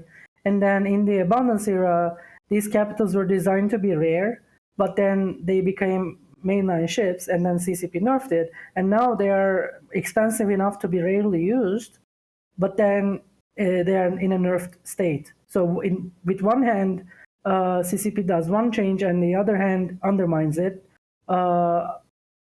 It's just either these ships need to cost less to reflect their nerfed status, or they need to do more so people deem it worth to undock them. But the point is that I feel like it's the casuals or people that are not into PvP that are begging for changes to these ships. I find it fundamentally flawed that we start talking about the utility of capital ships being about how much ISK they can print. Just like, it's supposed to destroy ISK from your neighbor so you become relatively more wealthy, not actually crab in a PvE site. It feels like the underlying fundamentals of EVE Online is being lost. The whole Dreadnoughts thing are not a crabbing platform right now. Use Marauders for that. Dreadnoughts haven't been used for that for months. One problem with old capitals, and I think that's also very important for EVE's fundamental principles, is that once you dropped a bunch of Supers and Titans on any grid, it's the ultimate. It used to be the ultimate answer, right? You drop it on a 10-man gang, you drop it on a just me stealing your excavators, you drop it on any kind of thing, and that was unhealthy. That was something they needed to fix, and that's why they nerfed bosons. They nerfed fighter application. Capitals shouldn't be the ultimate answer to any subcap fleet, right? There needs to be, at least somewhere in this picture, there needs to be cyclicality. So you need an answer to capitals in the form of a subcap fleet, for example, right? Okay, that's why what it should be is the Super Titans should be like in the real world, the Super Dreadnoughts. Basically destroy things from range, and basically if it hits a small ship, the small ship is completely demolished. But it is completely useless against anything smaller than itself that's fast.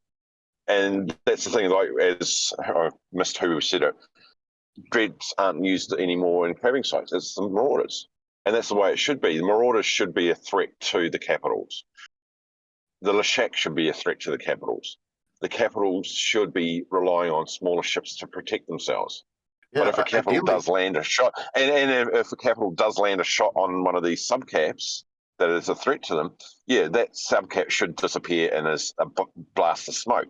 Yeah, but ideally it would be like have a harder chance. But then you drop 50 capitals on any grid and just instantly win. Ideally, it would be like a carrier battle group where the carrier is by far the most powerful strategic asset in that group, but it requires all the cruisers, destroyers, submarines to protect it, because if it gets caught without that stuff, it's a goner. Okay. So that's what it should be. Yeah. Jan, and then I'm going to go. Go ahead. But in that analogy of where is the submarine that with 2 torpedoes can sink are good ships, because there is no big badass ship that can just threaten them unless you support them. CCP Rise promised us this.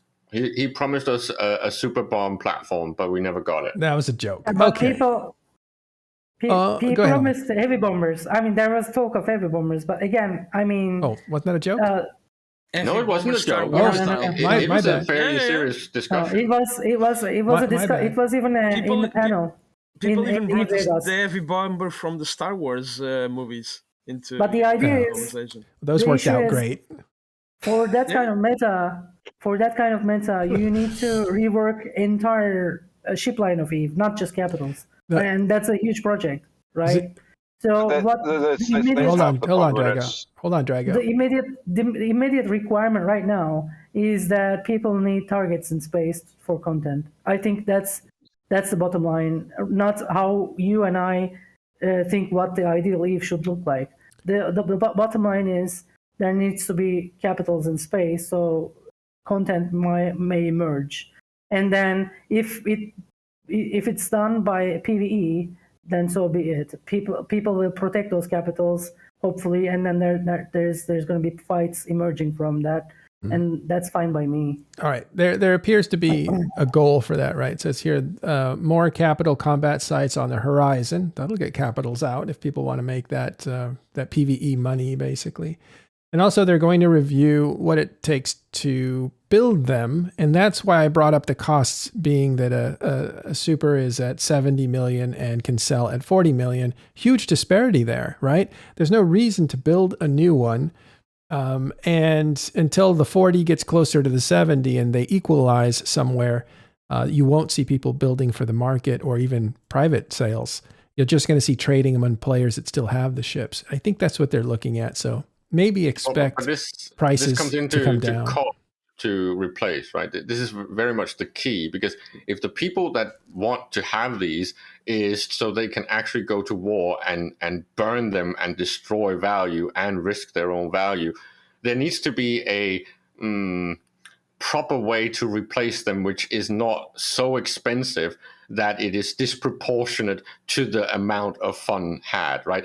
I don't like cheap big capitals, but they need to be balanced based on what is the income level currently available and how long does it take to replace them. So this is a very, very fine balance, because of course there's the whole I get capital just so I can go ratting. This is a horrible direction for Eve. But to have big wars between entities of certain sizes, they need to be able to, at least within a certain time, replace what they lost. No kink shaming, Caleb. Some people like capitals. Let's go to the hold on. Let's go to the chat. I want to get some chat in here, and then we'll wrap it up and move on. Okay, so Universe 89. This is a little off topic, but I wanted to put it in here because I want to see what you guys think. Almost every single topic covered in the status update ends with more to come in the future. Would have been nice to actually been told some specifics about the outlook of these topics instead of stay tuned. I don't think that's the way. That's a fair comment. But I don't think that's the way dev blogs work, right? Like these overview blogs have been like this for the last previous two of them. Like when you get the thing, it will show up when it's there in the dev blog preceding that change. And it's also a state of the union. Like, okay, guys, we know that we need to have better communications. We know that we maybe should go back to having some sort of roadmap. This is where we are now after COVID and war and scarcity and all that shenanigans. This is, in my opinion, a calm down, guys. We know that you are waiting for more information. And I do think that they are actually going to give it to us, and they're going to get back in what I call CCP form. It feels to me like there is progress. I feel like there's a lot of missteps, but that's my personal opinion.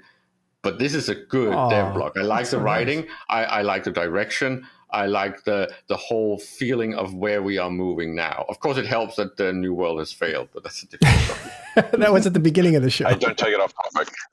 That was the beginning of the show. Rewind to that, and you'll hear why the other game failed and how Eve can benefit. Okay, go ahead, Mal. I think it's a fair complaint that we saw from chat that we really have in this blog a lot of promises for the future, but not much in the way of analysis of the present, which is what I was really hoping for. I mean, they say, they basically declare victory on the ecology and say that, we're going to introduce some new things and it'll be good for everybody. Well, all right, I guess, but that's basically the bottom line there is trust us. What do you want? That's what I want to know. Like, it's not sufficient for you or for the guy in chat. I missed his name. What do you want? He says. Well, the other thing too is it's an evolving development. Hold on, Drago. Let me finish the question. Sorry. He says, would have been nice to be told some specifics about the outlook of these topics. Is that what you want, Mel? I'd like to see. They could have just said very quickly. They could have just said with a goal to do this. That would have solved that. They just did right here. More capital-oriented sites on the horizon. That's the goal. Just to go into detail with what I meant with what I said, right? To me, this feels like the player base have said a lot of things to CCP about all these changes, about all this whole period. And this is them repeating back to us, okay, I hear what you said. You said this, and this is wrong. And these things have issues. And as long as we are at the point where, okay, now we at least agree on where we are, and we know that you've actually heard what we said. Now we want to see the good stuff. And I am perfectly okay with being patient and saying, well, at least now I can see that they kind of understand what we said. Mel, let me also point out, the more details they put into a dev blog, the more clues advanced players and veteran players have onto where the game is going and where the economy will follow. Which means if I hear something like more capital sites on the horizon, that is vague enough for me not to act on it because it can go in 7 or 8 different directions. But if they get more specific about what they mean there, I'm going to know where to invest months before that arrives. And that's an unfair advantage. I'd like to see more specifics about the present, not about the future. I mean, you can reasonably infer quite a lot about the next 5 months of EVE Online from this blog, but what do they think is a healthy amount of titanium in the game? What do they think is a good price point for that's rope rope that some group is going to hang around their neck when it's not in that state. Yeah. That's the problem. We can give players more information, but they use that information to smash over the head CCP when they don't like what's going on. Well, then why write this thing? I mean, because if they're showing communication is a failed project and players are never going to give them a chance, why bother? Just do what they're going to do. This document is to say, we feel your pain and we are moving in these directions that we think you will like. And they're but I already know they enough. feel my pain. They're not giving me a lot of new information here. I guess that's what. Well, I agree, but you're up to date. There's some players that aren't. I mean, you and I are both, in here talking about this on the daily, but other players may not be. Sure. Well, okay. That's the thing. As Matt said, it's like if they put too much information out there, too detailed information, they're just going to hang themselves, because there are groups out there that will go, no, I don't like that idea. I don't like the direction of this meta play that they're pushing. It's better to be a little bit ambiguous about what the future is, so that way people go, well, okay, this possibility could go this way. As Matt said, it could go any of 7 ways, but it's given them a rough idea of what's happening. If you go too detailed, and we've seen it happen over the last few years when they have done, okay, this is what we're going to be doing, and then all of a sudden the forums... I don't think it's that hard to read between the lines here about what's going to happen in New Eden over the next 5 months, at least what their intentions are. I mean, you can fill in a lot of the blanks if you're reasonably up on things. And I've been playing the game for a couple years. I'm not like Gobbins or Villy or whoever who's been here since the servers turned on. If those are the people you're worried about, then presumably they would have more insight into, how to read the tea leaves than I do. Right? Well, why are we talking about those summer children that came in late? All right, Citadels. This is a big deal, actually, for people who want to wage wars, because Citadels were criticized as just too powerful defensively. And we just saw a huge war. It was basically a year-long grind where over maybe 3,500 to 4,000 structures was destroyed on one side alone, and there were many hundreds, if not thousands more on the other side. So a lot of it just took a long time. So Citadels, let's see what they have here. I'll read this from the dev blog. Citadels play a critical role in New Eden, and like anything, have areas of opportunity. That's a nice way to put it. This entails Citadel proliferation in combat, specifically targeting structure combat, tether, and placement rules, with special attention paid to the roles structures play in faction war zones.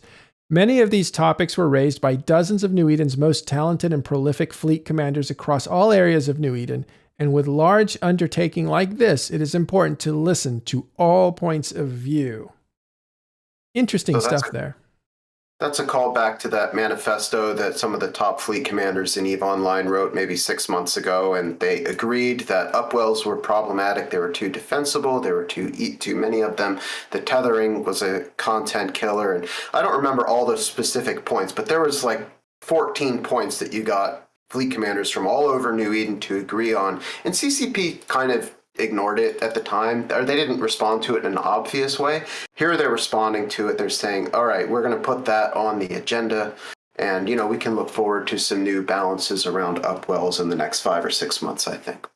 This is where I feel like they needed more specifics. I feel like this is an extremely vague posting comment about Citadels. They say targeting structure combat, tether, and placement rules. It's just very general, and it's very much about the military strategic aspects of them. I feel like they don't talk about the market, for instance, right? And if anyone was around when structures was actually introduced and that whole process, the big vision has not even remotely been reached. This thing is sadly a bit of a missed opportunity. It was supposed to be one of the greatest things to ever happen in EVE, and it feels like they've landed this in a really unhealthy spot on so many levels, whether you're talking about them as industry platforms, moon mining, strategic war goals. Everything about them is just lackluster. And it's the second best idea that CCP has ever had. The best one was actually moon mining, and both of them, they landed in a really, really poor spot, in my opinion. And the fact that they haven't been integrated into sovereignty yet is just, it's just bad. There's an acknowledgement here that Citadels require more work, and again, it's not too hard to figure out what is coming here. At least I don't think. They say tethering. What's the problem with tethering? It's that you can sit on your Citadel tethered, basically invincible unless somebody bumps you off, and it creates a safe haven for players who want to run away from roamers, right? It was also a major factor during the M2 battle was that the Imperium Titan pilots could sit on their Keepstar, fire their Doomsday, and then instantly retether, and then they couldn't be targeted. So they're acknowledging here that the tethering mechanics are problematic. That's too powerful for the defender or for the person who lives in that system, and presumably that's going to be nerfed. Well, and again, we talked about this.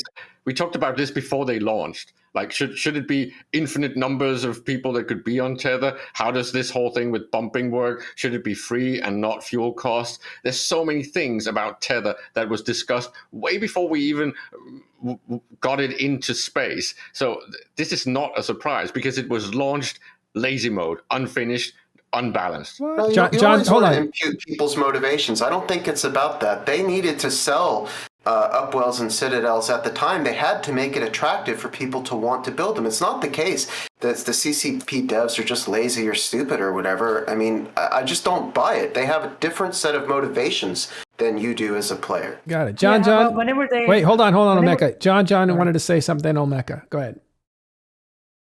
Yeah, I lost it. Too much ranting about useless stuff. Sorry. By the way, to correct something, what Malgaplis was saying, you need to wait out your combat timer before you can tether again on after firing your Doomsday. So that's quite a bit of time. Okay. All right, Omeka. I think CCP had issues with whenever they introduce new stuff, they might want to make it lucrative, but then that somehow breaks some of the fundamental principles of the game. Then, you want to make Citadels like lucrative, but you allow them in faction warfare hostile space, then you're breaking some fundamental feature of that gameplay. That's not good. That's not a good excuse. That's not an excuse to make mistakes. Basically, I think it's just. And then, for example, another example of this is abyssals and how they can be ran in high grade abyssals can be ran in high sec. So it's like Eve hinges upon a very important risk-reward balance, and then you can run in high sec safely. So let me describe that just so people understand it, and you can correct me if I'm wrong. But it's almost like ice hole fishing, where you're going to run an abyssal. Remember, you're vulnerable when you come out of an abyssal, and you come out the same hole you went in. So you put down a structure. You put the hole in front of the structure, you go down into it, get your treasure, you come back out, and you have a structure right there ready to save you. It's not about the structure, it's about like tier 6 abyssals, tier 5 abyssals, they make a lot of money, but people can run them in high sec space, right? So, and then there was a lot of people asked for them to be disallowed from high sec, and CCP didn't listen because they wanted to make abyssals engaged. They want player engagement. They did make it. I think most abyssal runners die in high sec because they get ganked. And most abyssal runners die in high sec because most abyssal runners run them in high sec. Well, so I disagree with the premise that high tier abyss is low risk, right? Like the risk may be in a different way, but it's definitely risky to your ship to run T6 abyss. That said, there is a recent change to JITA removing your ability to anchor things, and that has significantly reduced the ability to gank abyssal runners in JITA. Okay, I'm going to reorient. Hold on, I'm going to reorient us back to Citadels, which is what we were talking about, and this is something that Caleb picked up on specifically in JITA. Got it. Sorry. So Citadels, something that Caleb mentioned early on. I want to reiterate it because I think it's important. The problems that they're identifying are PvP problems and war zone problems for faction war. So what we can read in here is faction war is going to get looked at in its relationship to Citadels, which is a big problem that you can describe in a second, Ashtarothi. But second, that the targeting of the structure targeting or targeting structure combat, tether and placement issues are all things that we've heard about in the last year, all related to PvP combat. What is not here is structures and what their functions are as far as economy, cloning, any of the imaginative stuff that was built into a city that you could build is not here. They're not thinking of it in terms of expanding Citadel gameplay in that way. And every time I mention the fact that cities in space, which is what we were promised, right? Where you have to have many structures to have very specific purposes and special roles, right? Every time I mention that, people say that it's structure spam. It's like, well, if it's got utility and meaningful usage and it's used up to its capacity, then it's not spam, it's utility. And the fact that CCP then gave us infinite capacity on all these things, so it's practically free to rebuild them, except if it's extra large. You can just spam them like porta potties all over space. All of these problems are completely different to what I'm talking about. I want us to go back to what are these things supposed to do? Almost make them modular. Give us some of the things we were promised in the whole back to structure discussion. The SOV-based stuff. Give us limitations on fueling. So if you use something a lot, you have to fuel it a lot. The fact that these things are just flat fuel and then just walk away, and the fact that even something like the installments aren't actually shown on the models. There's so many things we could do with structures that would be amazing. But every time we discuss this, then someone starts talking about tedium and structure spam, and you're just trying to make the game not fun to play. Well, it was fun before we got these things, and it could be again. Ashtarothi, can you please describe faction war and its relationship to Citadels? Because that's what they're going to be looking at, I think. Right. And before I begin, I will spoil a little bit by saying they have actually made a pretty significant change to faction warfare Citadels this last year, and I think that might be a big clue as to where they're going. But so faction warfare, we fight over specific systems inside of these King of the Hill plexes. So there's a mechanic in faction warfare that you are not allowed. If you join faction warfare, you are voluntarily getting yourself locked out of all stations in systems owned by your enemy within the war zone. So if your system gets taken, then you have until downtime to get stuff out, because you're not going to be able to dock again tomorrow until you take back the system. The introduction of Citadel structures completely undermined that process, because you could use a neutral structure, you could have your own. It doesn't matter. It just made it so that if you had a Citadel in their system, it took too long to clear it away, and that can be used as a beachhead to do a siege and take the system. And that is really what kind of broke down faction warfare, as more and more groups, like the organized groups, started to give up because of that one fact. So the recent change has been that now Citadels actually disallow tether and a couple other functioning. So if you're in faction warfare and you're in an enemy system, no structure will give you tether. And if you own a structure and you're in a system, it won't let anyone tether. And this actually has a pretty interesting ramification, because you can undock and then get scrammed because you didn't realize you're not tethered, and now you can't dock again because you can't dock in the Citadel because you're scrammed. So a lot of people get killed in faction warfare at least once that way. All right, thanks for explaining that. All right, so Citadels looks like... Go ahead, those Citadels and factions, are they instantly war decked? Or is that something that they're possibly looking at doing? Is that if that structure is yours, you're in an enemy space, does that structure then become war decked by the other factions instantly? Is that what they're possibly looking at?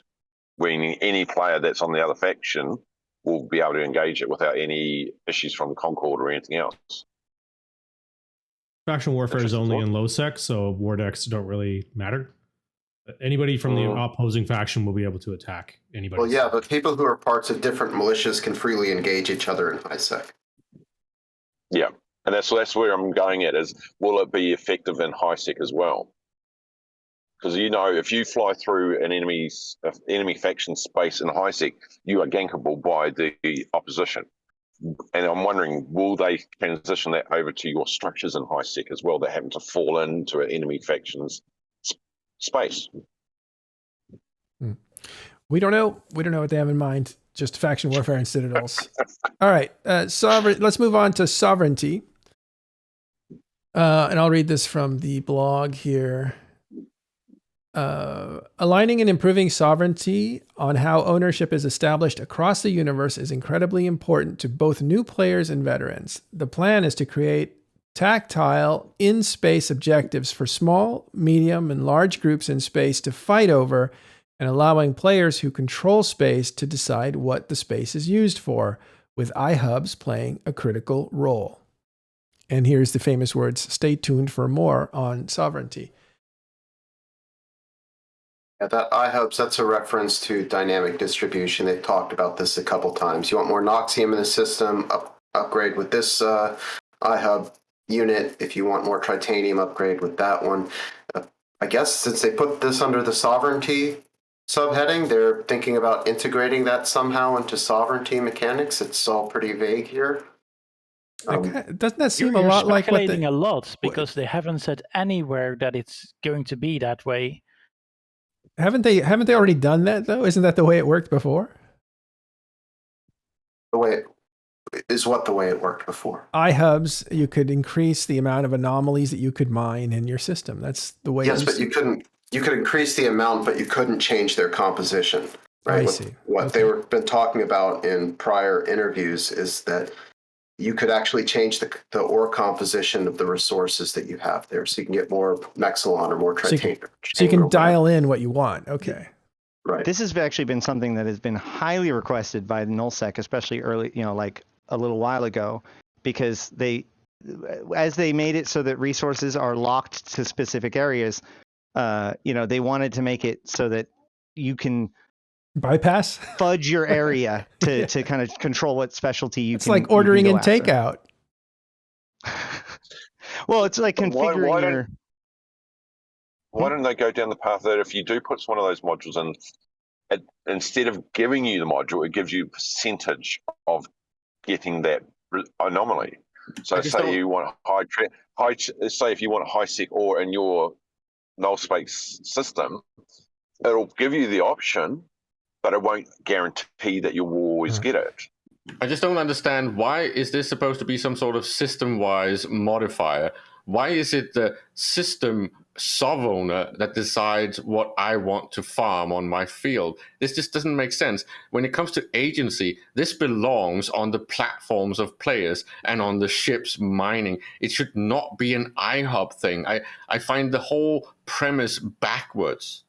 Okay. Presumably the industrial sovereignty because they're in charge of their space. The larger point here is they want to make space. They want to do two things. One is they want to make things desirable to fight over for small, medium, and large groups, and they want those people to be able to control space and through iHubs.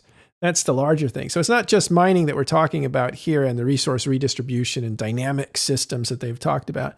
This is basically owning space. For small groups too, which I don't know if I think they've tried to make small groups and medium groups want to have space, and somehow players figure out how to wreck all that. One of my suspicions.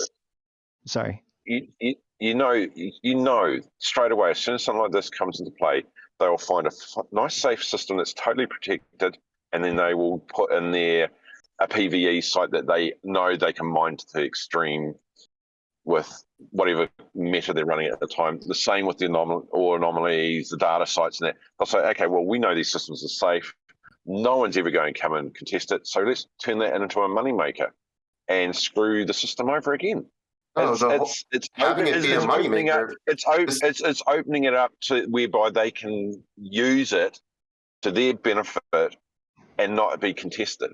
Well, yeah, that's the idea, is that people will use things in the game to their benefit. And yeah, they'll use it to make ISK because we're now in the new dawn of prosperity. That's the whole point of the next 5 or 6 months, is making it possible to earn, providing lucrative opportunities again, without breaking the system, as you rightly warn against. But this is exactly what it's going to do. It's going to be unbalanced. It's going to break the system because it's not doing what an actual system-wide bonus or benefit should grant you, which is something that makes sense to be universal, makes sense that it's everyone. This would be something like cheaper tax better infrastructure, better control of response times, things like security with signals, the things that are supposed to be a system-wide variable. Adding something like agency makes no sense. The agency should be on the structures and on the ships and on the actual people participating in space. So I don't understand this direction of thinking. You're basically just going to make it even more broken. It's already broken with the way of thinking that industry index is solving things, or iHubs that are linearly grading, so you just get more and more stuff. It's like, this stuff is already broken. It needs to go back to where it makes sense. And this goes with sovereignty as well. Why do you have SOV? It should be so I can control space that makes sense in an actual system-wide or constellation-wise context, right? So again, we need to be able to tax things and control the profitabilities of things, not this thing of changing what rats can actually show up, or giving us more titanium. That's not how you solve this, CCP. I feel agree. like there's a lot of Caleb on assumptions in that. Well, go ahead, Ash. Hold on. Let's go with Ash, and then we'll get going.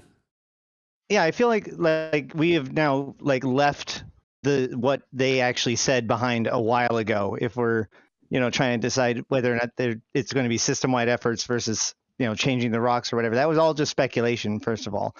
But what I would suggest is I would actually likely predict seeing system-wide benefits. I would suspect that they're going to take the stuff that they've been using in invasions, the fact that they can create system-wide buffs to everything, mining speed, tank, whatever, and allow you to select what kind of weather effect occurs in a system. That would be my prediction.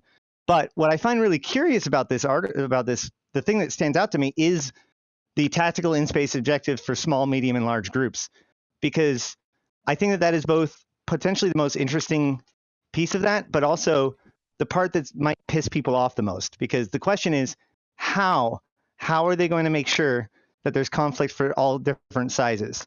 What kind of gimmick or what kind of thing are they going to put in place? And that concerns me. That's the thing. It's like if it's done right, it could be really good. And as Caleb said, if it was related to the taxes, related to mining rates, related to effects across the system and the sovereign space, and that would be more beneficial.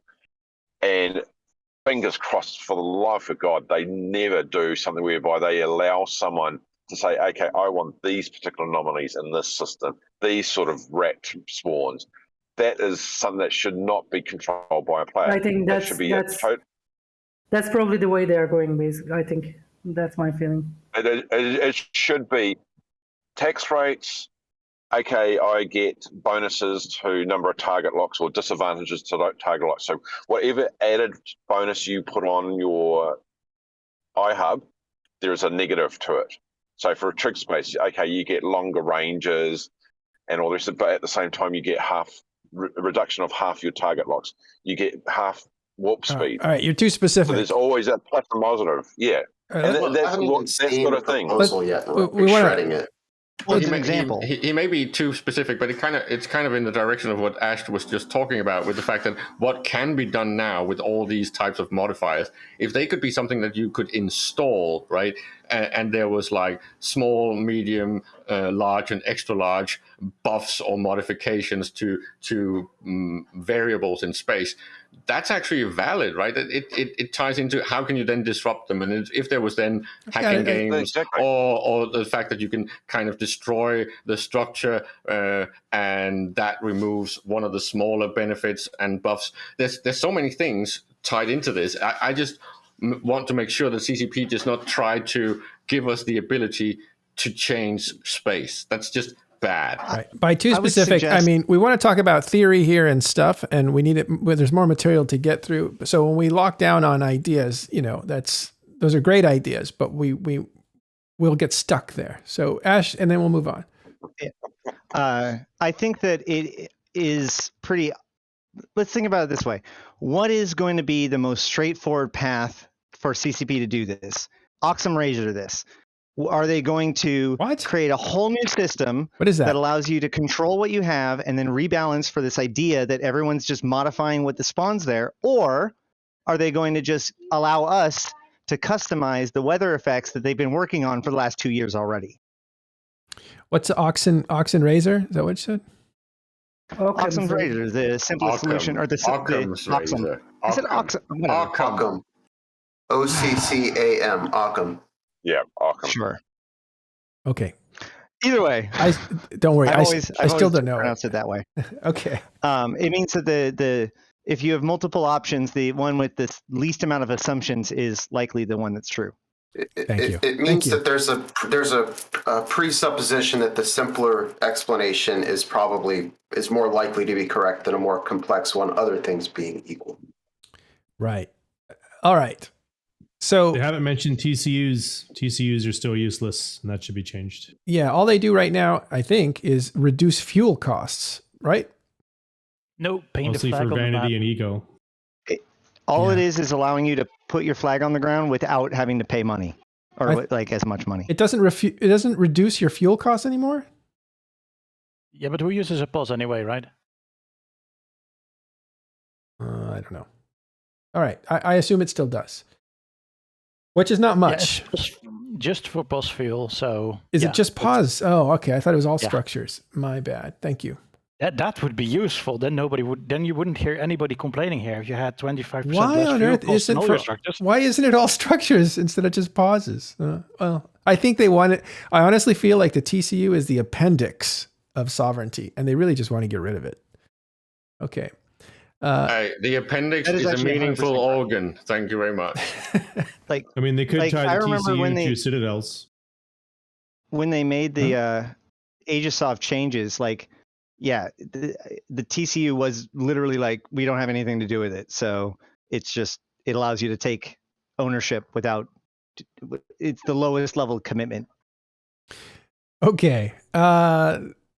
That's it for the stuff that's really meant for veteran players. So now we get into, and we won't spend as long here because we're out of time. It's been 2 hours. Eve Academy. This is for newer players or people who are in their early career or returning career. So we'll read that real quick. Eve Academy. September was a great and important month for Eve. The recently introduced AIR, A-I-R, New Player Experience, NPE, that launched in September is engaging cinematic experience, and already average first session of people trying out the game for the first time has increased by 30%. So for those that don't know what AIR is, Ash, who's familiar with AIR? AIR is a new NPC organization that they created a couple months ago that is explicitly, they have 2 roles. 1, studying or researching advanced technology, and 2, creating a more streamlined capsuleer training program. So AIR has completely taken over the NPE, and they've kind of left it as available for new modules potentially. But it was founded by a Sisters of Eve person and I think a Caldari folk. So far, so good. Yeah. So it's the New Bros Corporation when they first come into the game. Right. And having AIR stuff allows them to have a new kind of civilian. For instance, in the NPE now you have an AIR Astero that's different than other Asteros. So, because newbie, it doesn't have some of the functionality, but that brand new pilot can get in it. So they're using AIR as a way of kind of cordoning off a certain section of stuff for the new bros. Yeah. It used to be called civilian gear, wasn't it? All right. Well, yeah, there's civilian stuff, which you can have all over the place, but the AIR, you don't actually take the Acero out of the game, out of the instance, right? You consume it while you're doing the whole thing. You don't get it for free. You don't get all of the rookie systems, they used to have just a university allied to that faction, like Hedion University or the Science and Trade Institute, etc. Now all of those systems have an air station in them as well. And I think when you're a new player, you spawn in the air station. But you spawn in an instance, but Yeah, if you don't take the tutorial, then you spawn in the air station, and the tutorial ends up with you docking in the air station, I believe. Well, whatever it is, it's increased the session time, the average session time, by 30% for new guys. So that's pretty good. Okay, let's move on here. The next step will be adding a mining chapter in order to teach the core competency. I see. So they're putting in the stuff for new players on mining after they fix mining for the rest of the game. That makes sense. Give new players a taste of more things that they can do in EVE Online or New Eden, and give them fundamental skill sets. As time progresses, the goal is to move further into the Capsulier's life and apply the same tech and artistry. With the update to skill training and introduction of opportunities, we are helping players set goals early in their EVE career. The newly released Corporation Skill Plans allows players to author optimal skill plans to get new recruits up and running, as well as to create doctrine skill plans for combat operations. Furthermore, fittings are supported by the creation process, so players without corporations can still tap into the community power by dragging community fittings into their skill plans, starting training with a single button click. Additional acts of the NPE will fold updated career agents into the mix. So all I'm getting here is stuff that they've done, which is good for new players, that also allow older players to help newer players get more quickly acclimated into EVE Online. So the EVE Academy website, which is seeing a lot of traffic every day, has been continuously updated since launch and has received an overhaul to make it even more beneficial for players. EVE launched the Epic Games Store in September and went fully native on Mac in October. Thank you very much, by the way. Both of these avenues have seen an influx of new and returning players coming to play the game. So I didn't know EVE was in the Epic Games Store. That's great. Last sentence here. This adds up to more cadets that are better equipped for corporations to recruit, players to fly with, and spaceships to blow up. In other words, more players in EVE Online. So, I hope so, because this game has shed a lot of players over the last year, and this part of the plan really needs to work. They really need to deliver on this stuff. Again, I don't know where you're getting your numbers from. Is it just the PCU? It's the PCU. It's the velocity of ISK. It's just looking at the volume trade of certain key items. It's being in the game every day. I can see how much activity has declined. We can poo-poo the PCU numbers all we want, but that's data that is publicly accessible, and it's the best we have. So until we get better data, I'm going to continue basing analysis on that, right? Well, I'm going to continue to call it out, because you can't look at the PCU and say that is definition of the game. It is so interesting to me that long gameplay makes that PCU go higher, but long gameplay isn't necessarily active gameplay. If you have 50 people sitting AFK for 8 hours, that PCU is going to be artificially high than if you had the same amount of people that come in for 2 hours each at different times. Then that PCU never goes up. So my challenge to the people who reject the PCU numbers, a meaningful statistic, is if you don't want to use that, what do you want to use? You can't stop something with nothing. You have to have a better replacement. Otherwise, what's that? You can accept the fact that we don't have good data and stop pretending like bad data is good data. We have the data we have. We have to do the best we can with the data that's available. Otherwise, we're just trading anecdotes. Exactly. Literally what we're doing right now. Do you understand the expression garbage in? Hold on a second. Jan, and then Ash, and go ahead. We are trading anecdotes because a PCU with 100,000 bots added to it sounds great, but it's terrible for the game. But they already said that the number of bots were down. Half the people in the PCU bots? We don't know sometimes what they there's were. a lot. Yeah. And at some point, there were like enormous amounts of them and nobody did anything against it. So we don't know. We can only speculate. Ash Tarathi? Ash? Well, I'll just I don't know if I remember. We also know that people have reduced the amount of accounts recently, right? A lot of people have done that. They so say that they say they have. Yes, they say they have. And well, we take them at their word. Well, since we're coming out of a war, there's also logic to why they would have reduced it, right? Yes, definitely. After wars, people leave games, especially long wars or tough wars, basically, that are usually long wars. What I hear when people poo-poo the PCU number is the PCU number is going down. That suggests these changes aren't working, and I don't want to accept that, so I'm going to dog those numbers and not put anything in their place. Okay, those numbers do have problems, but they're the best we have, and until we have some other publicly accessible data, some hard data, not just anecdotes, not just feelings, but actual evidence, then that's the best we have, and we have to go forward on that. So I'm going to stick with that number. I disagree on that. Hold on. I don't mind the PC. Like, I've actually looked at it, and you know what?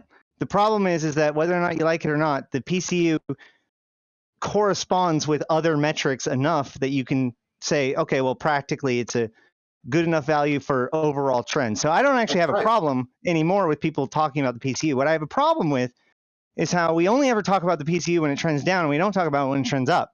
You know, we don't talk about it when it recovers, and it actually is currently in a recovery state. It's down like 5,000 players since May.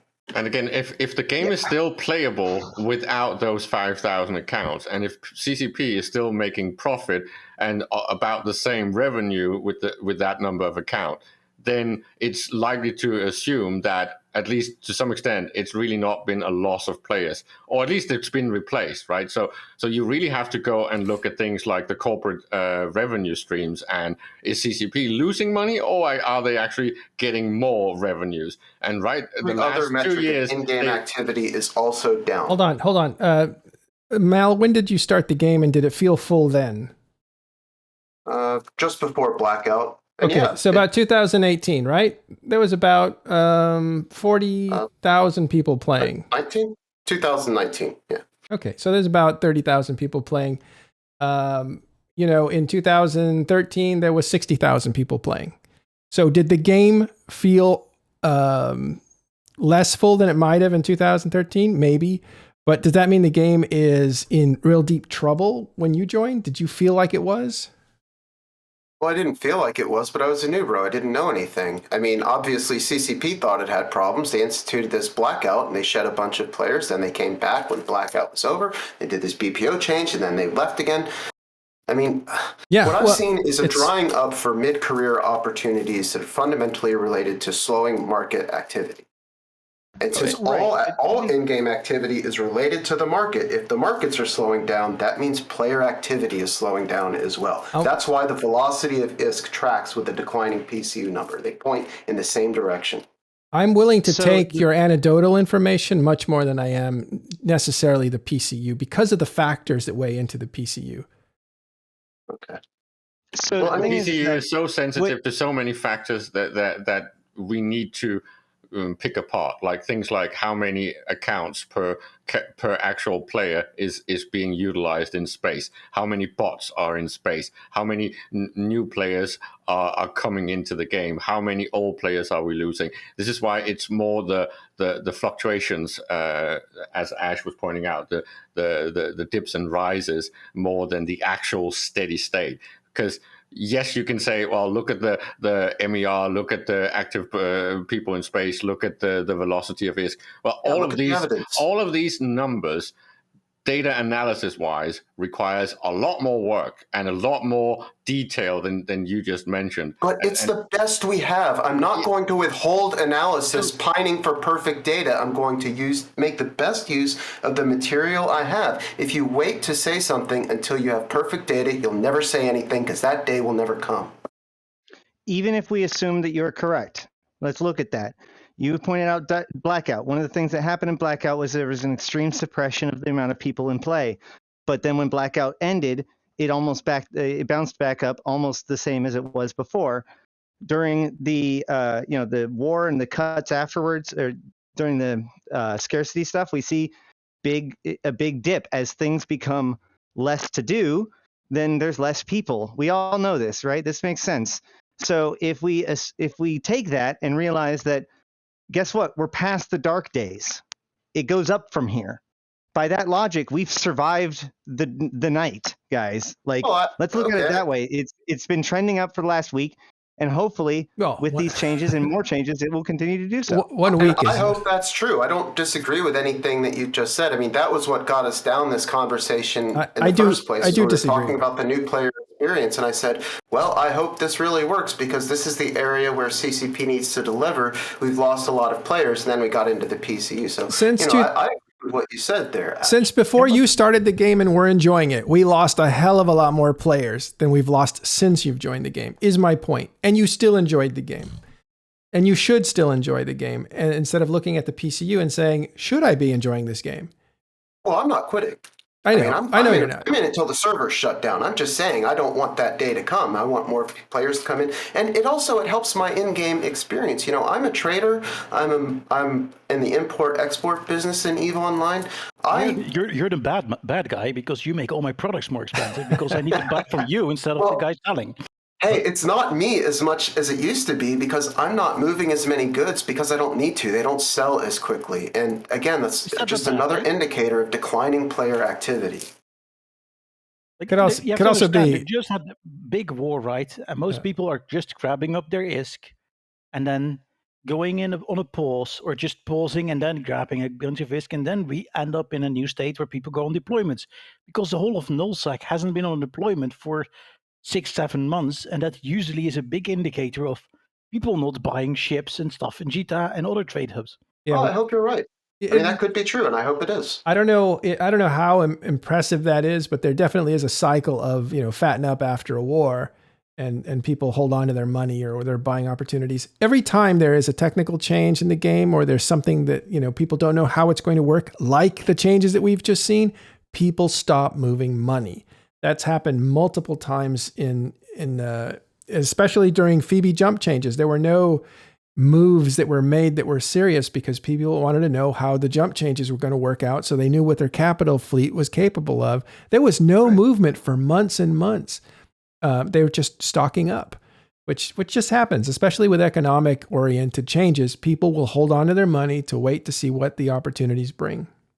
Okay, but for me as a trader, that waiting for the new opportunity isn't playing the game. It's not playing the game until the opportunity shows up, right? So I need things to do. The wait is over. Like the markets have already been changing and recovering like this week. Like, congratulations. Like I said, the dark days are over. Like, you should be excited. You're a survivor. Well, you say that markets are changing and recovering, but look at mineral prices. Those should be going down. After all, they just doubled the amount of all this stuff in the game. And by the way, you can mine it a lot faster. Tritanium is selling for about 5 ISK per unit in Jita. That's up from 4.5 2 months ago. Mexilon is up. Correct. Noxium spiked 20%. Does that look like prosperity to you? Chanky, get out there and mine. Hold on. The reason why this is because everybody has realized that now is the time to start working again. So what we're seeing is actually a major spike in the use of industry. The mining hasn't caught up yet. It takes time for resources to get processed and brought to Jita. It's not getting there fast enough yet, but that process is going through the motions. What is happening? That means if I pull up this market tab right now, I'm going to see that the volume on Noxium has spiked, and that's what's causing the rise in price, right? Because that's an empirically testable point. The thing is, the mining changes only happened barely a week ago. So by the time people get the stockpiles up to actually start bringing it into Jita and the trade markets, it's still going to be another week away. Don't forget, there's a lot of miners that don't mine every single day. Some guys are only doing it on the weekend, and moon pools are, God, it depends on who you're talking to. It could be ages away. Yeah.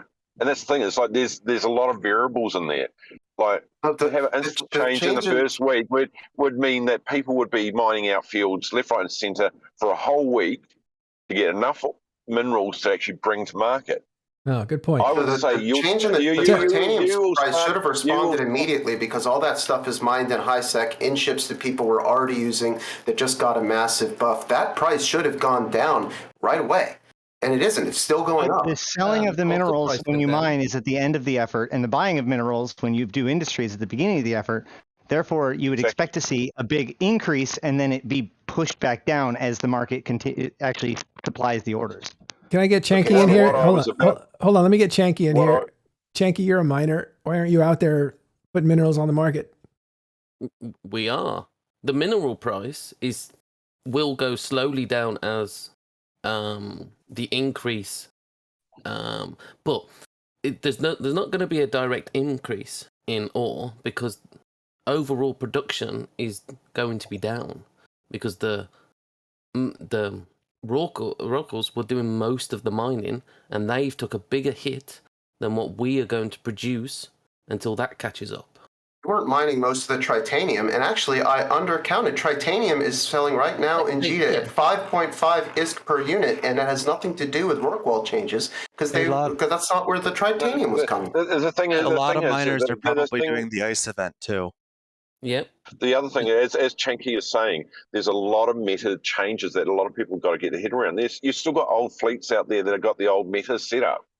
Those fleets are all, and every mining fleet that's out there at the moment is going through that transition change to the new meta with the new crystals, the new mining setups. There's people that are still training into the Orca to get the T2 cores in them. There's all the stuff. There's people that can't get the T2B crystals because not enough of it's being produced. At the moment, there is so much change going on that what you would expect on day one to be in Jita isn't happening because there's a lot of catch up for the actual people doing it to do it. And not everyone's instantly going to be able to inject into it and get the best. Yeah, so let me back up for a moment to what Ash was saying earlier. Ash's theory of the price increases is that's industrialists buying up a bunch of minerals so that they can produce more because they expect more profits in the future. If that were true, you would see an increase in volume over the last couple of weeks for items that are going up. In fact, what you see is an increase of volume for items that are trending downwards. Isogen is significantly higher volume over the last couple of weeks. What else? More fight, that's coming from null. If you look at tritanium, that's flat. And the price is going up. Why are you tracking on these micro scales when we're talking about such a huge change over the past 6 months? One thing you should be looking at is the new fuel requirement for the cores. Have a look at the price changes on those. We have looked at that. And what does that have to do with it? Yeah, exactly. Well, that's a new part of the new meta. That's what I'm trying to get at. Is the meta is changing, so therefore everyone is still getting it, and you'll find that fuel price will start increasing. I know it's changing. How do you connect that to the mineral prices? Well, the funny part is that you haven't even seen the effects of how the meta will break, right? Because we know there's going to end up being something that's broken in there, and that's not even hit yet. Right now, everything is just adapting to best case or best expectations, and you have a lot of labor that hasn't shifted around at all, right?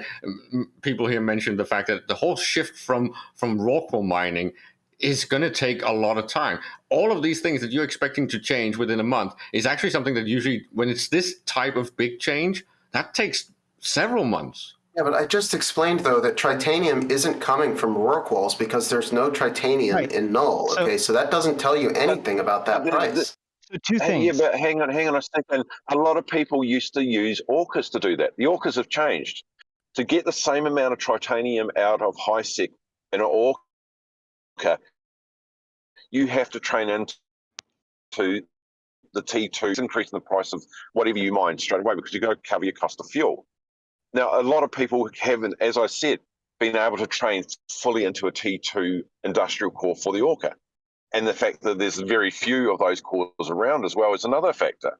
So the whole tritanium mining thing has completely changed because now the Orca AFK miners aren't there anymore. They're transitioning over to the Hulk. Orca AFK mining was in asteroid belts. Orcas are horrible miners in asteroid belts. They're good on moons, and tritanium doesn't come from moons. It comes from asteroid belts. Okay, wait, anybody else? Orcas are not good on moons. We're on the weeds. There are 2 points. Ashtarothi and Chanky, you guys can say some things and we'll wrap up. Sure. First, what Malsiv said is incredibly salient, which is that another piece of this that we're seeing is shifting bottlenecks, right? So if something is bottlenecked, then it doesn't matter, or if there's a different thing that's bottlenecked, then the prices of other things will go down and it will go up because there's not enough. There's no reason to have the other stuff if you don't have whatever the bottleneck is. But the second point is also the fact that what I'm curious about is how much minerals is not being brought to market anymore because they're keeping it to use it themselves.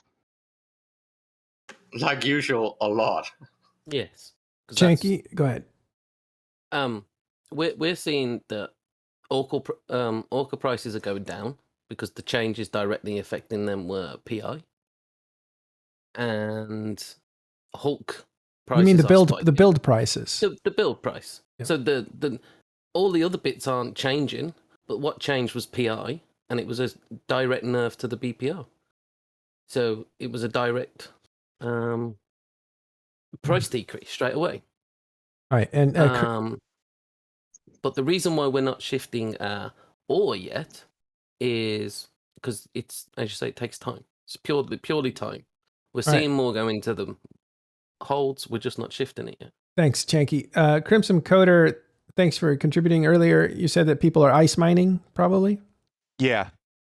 The event specifically. Yeah, makes sense. All right. Well, I'm going to pull us out of the weeds. We got to wrap up. Well, you're going to have to cover the last topic. Seriously. Oh, no. Which one is that? In closing or FanFest or technical? The new tech. All right, technical. Let's CCP do it. Is actually not sleeping. I don't understand most of this. This is where we need someone like Spot to explain all the intricacies. But it definitely looks like they have been busy. That's why I was skipping it. One of the things I pointed out on my stream earlier is the fact that Final Fantasy XIV is currently releasing their expansion right now, and their servers are crushed every single day to the point where they've had to give away free time and apologize twice.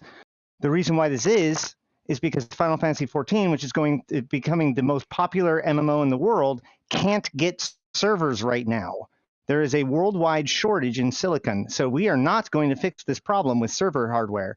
So what we're seeing is a concerted effort to fix the problem through efficiencies. If they can offload stuff from Tranquility main servers, if they can fix any sort of less efficient processes as they go through it, then it'll just work better. But it's also the whole transition into new tech. The right order is to do some software stuff before you start doing massive hardware. This whole thing of just turning up your clock frequency to solve your CPU issues is not really a healthy solution. I like the fact that CCP is actually approaching this in a smart way. I think we can all get behind technology upgrades, even if we don't all understand. All right. Should I read this section, or should we just give people we'll just give people the thing. I think you should promise the audience that at some point you will invite some of the CCP devs that actually work on this stuff and have some sort of special episode where they can present all the magic things they've changed. We'll do that. I understand it. It says you just recalibrate the flux capacitor with the quantum overdrive, and then you they go back to the future. All right. In closing, the foundations of Eve ecosystem are strong. Plex price ecosystem. I call it echo. Ecosystem are strong. Plex prices have stabilized. Stockpiles are healthy. I have my doubts.